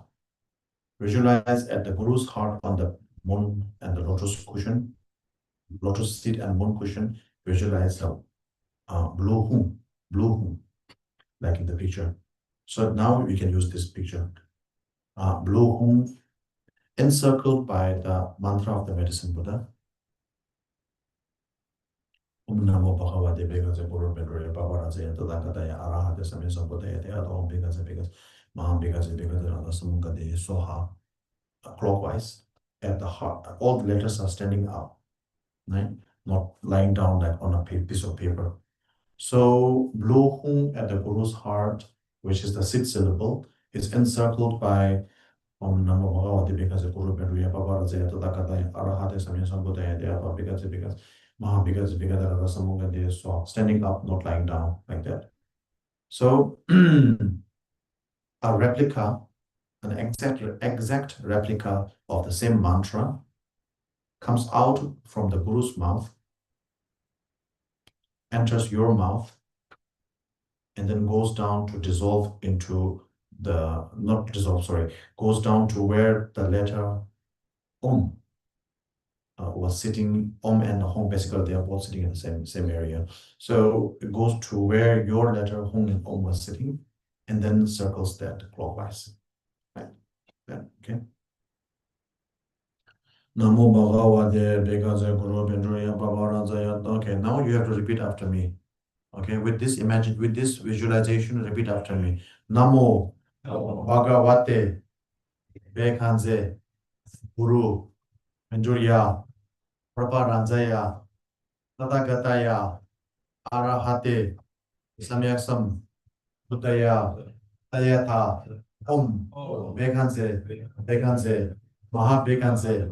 Bhagaze Aza Samungate Soha Namo Bhagavate Bhagaze Guru Bedroya Prabharanjaya Tadakataya Arahate Samyasam Buddhaya Tayatha Om Bhagaze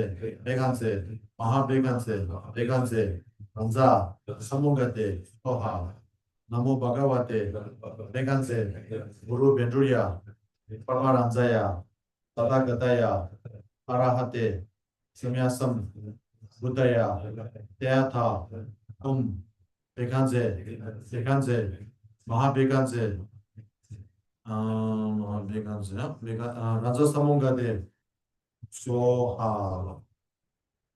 So it said the first one blesses your heart, the second one makes it inseparable, or make it one, the third one stabilizes it.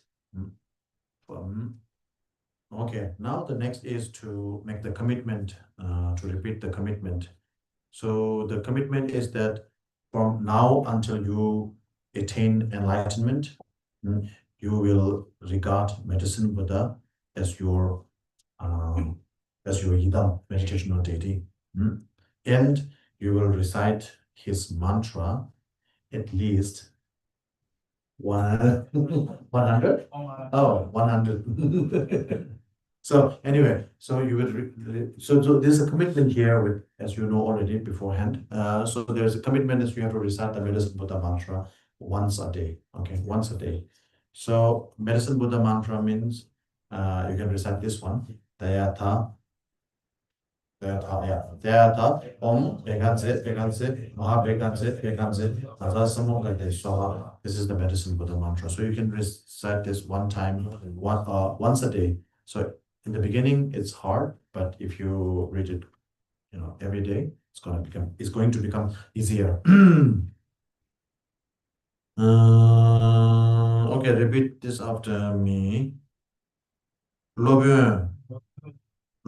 Basically, it says, "Oh, Master, listen to me. From now on until enlightenment, I will regard Medicine Buddha as my meditational deity and then recite his mantra this much." So when you say this much, you have to think however much you want to do, okay?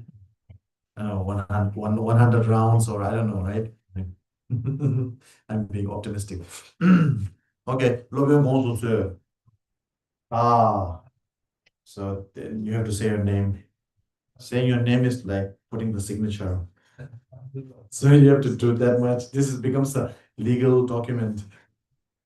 If you don't say your name, then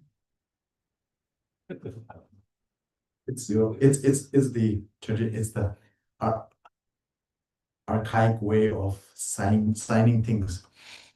Ancient way of signing things. 乐边公主是 啊 name 写给呗 对点点 손대 其实长久宁波啦 찌개 밥도 상게 매매게고 이담도 이담게 펄 손에 해 송아 이래라 진유래 다월 담차와라서 러면 공소스 다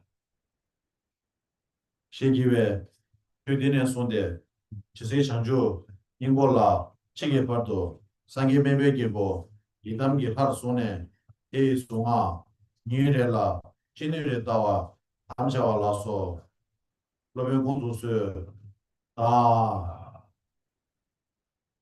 되되네 손대 지세 창조 닝보라 책이 봐도 상계 멤버게고 이담도 손에 에 송아 이래라 진유래 다와라 차오 네.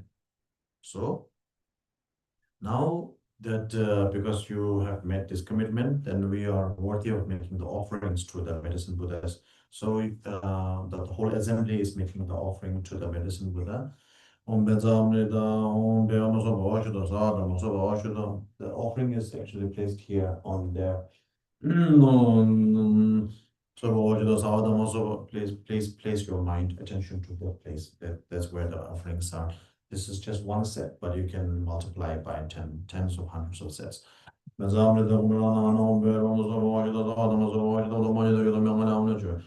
정부지를 주변에 뇌하게 저는 면도 어머도 저를 주만나서 주변에 줘야 되면도 몸에 제대로 만나나게도 못하는 거죠. Om benza argam ahum of your offering together. Benza argam ahum, benza patim ahum, benza pube ahum, benza dube ahum, benza aloge ahum, benza gende ahum, benza diode ahum, benza shaka ahum, sawata daga sabareva. Argam badin pube dube aloge gende diode shaka badin so Namo Bhagavate Vedasarabhamadana, Namo Bhagavate Vedasarabhamadana. This is called the offering cloud mantra. Whatever offering you make turns it 10,000 times more. Namo Bhagavate Vedasarabhamadana, Arahate Sambuddhaya. Yeah, the Mother is a mom, is a mother, is a mom, is a mom, is a mom, is a mom, so now in order to receive the blessing of the medicine Buddha, we offer flowers to the Guru and and then basically don't throw it too far because you hit it. And repeat this after me. I hold you as my Lord. Please bless me. That is the meaning of the word. 좀 된 닭이 손라기, 좀 된 달라 친기로, 좀 된 닭이 손라기, Jomden Dala Chingi Lo. Don't throw it, okay? So because you offered this to the Guru is pleased with your practice and your devotion, and then he gives it back to you in the this is actually the essence of the medicine Buddha's mantra, but in the form of a flower. Okay, this looks like a flower, but it's actually the essence of medicine Buddha. The Guru returns back to you in such a way. Now you can put it in on your crown, on your head. Mm. You may want to grab a little bit in your hand. The rest you can put it on your head. So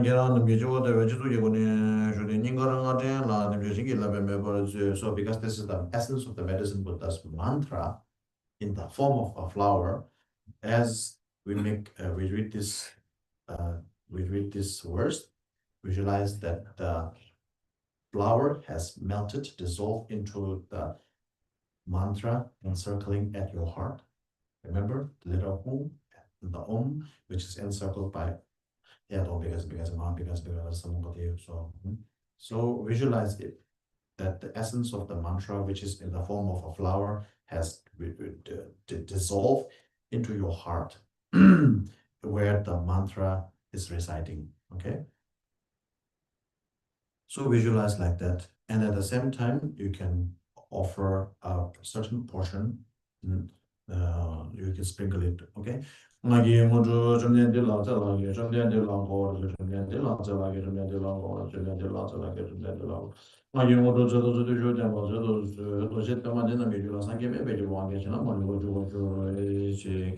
all the students here who have gathered here receive the full, complete blessing of the medicine Buddha. No need to sprinkle anymore.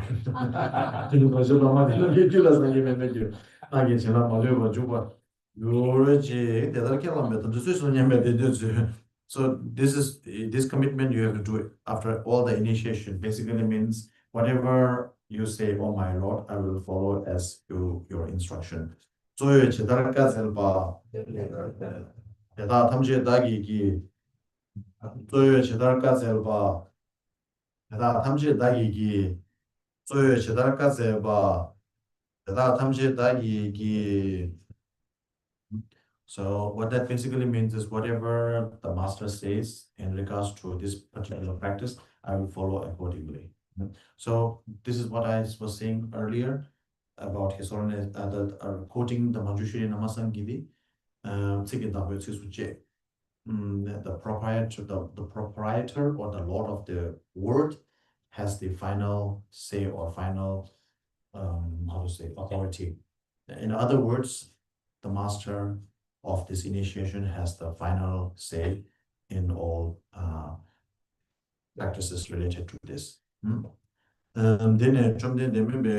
okay, then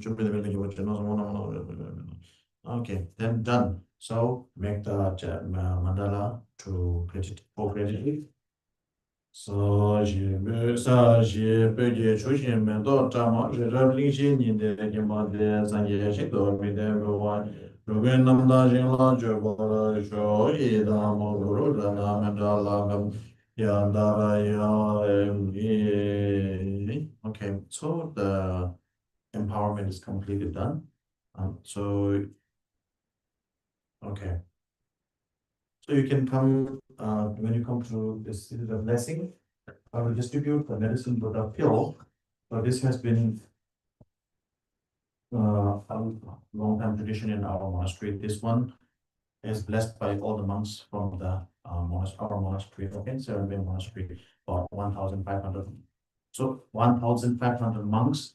When we, as I said, on the 8th day of the 8th lunar calendar, for 1 week, we have full day practice of the medicine Buddha every year.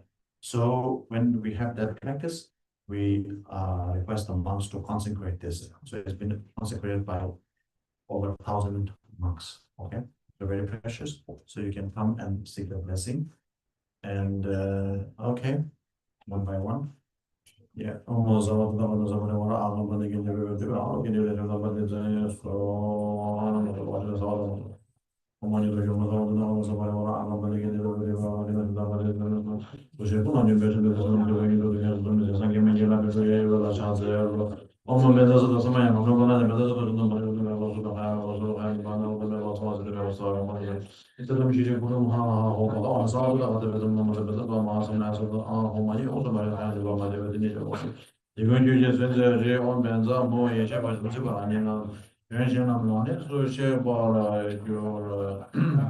So I'm not giving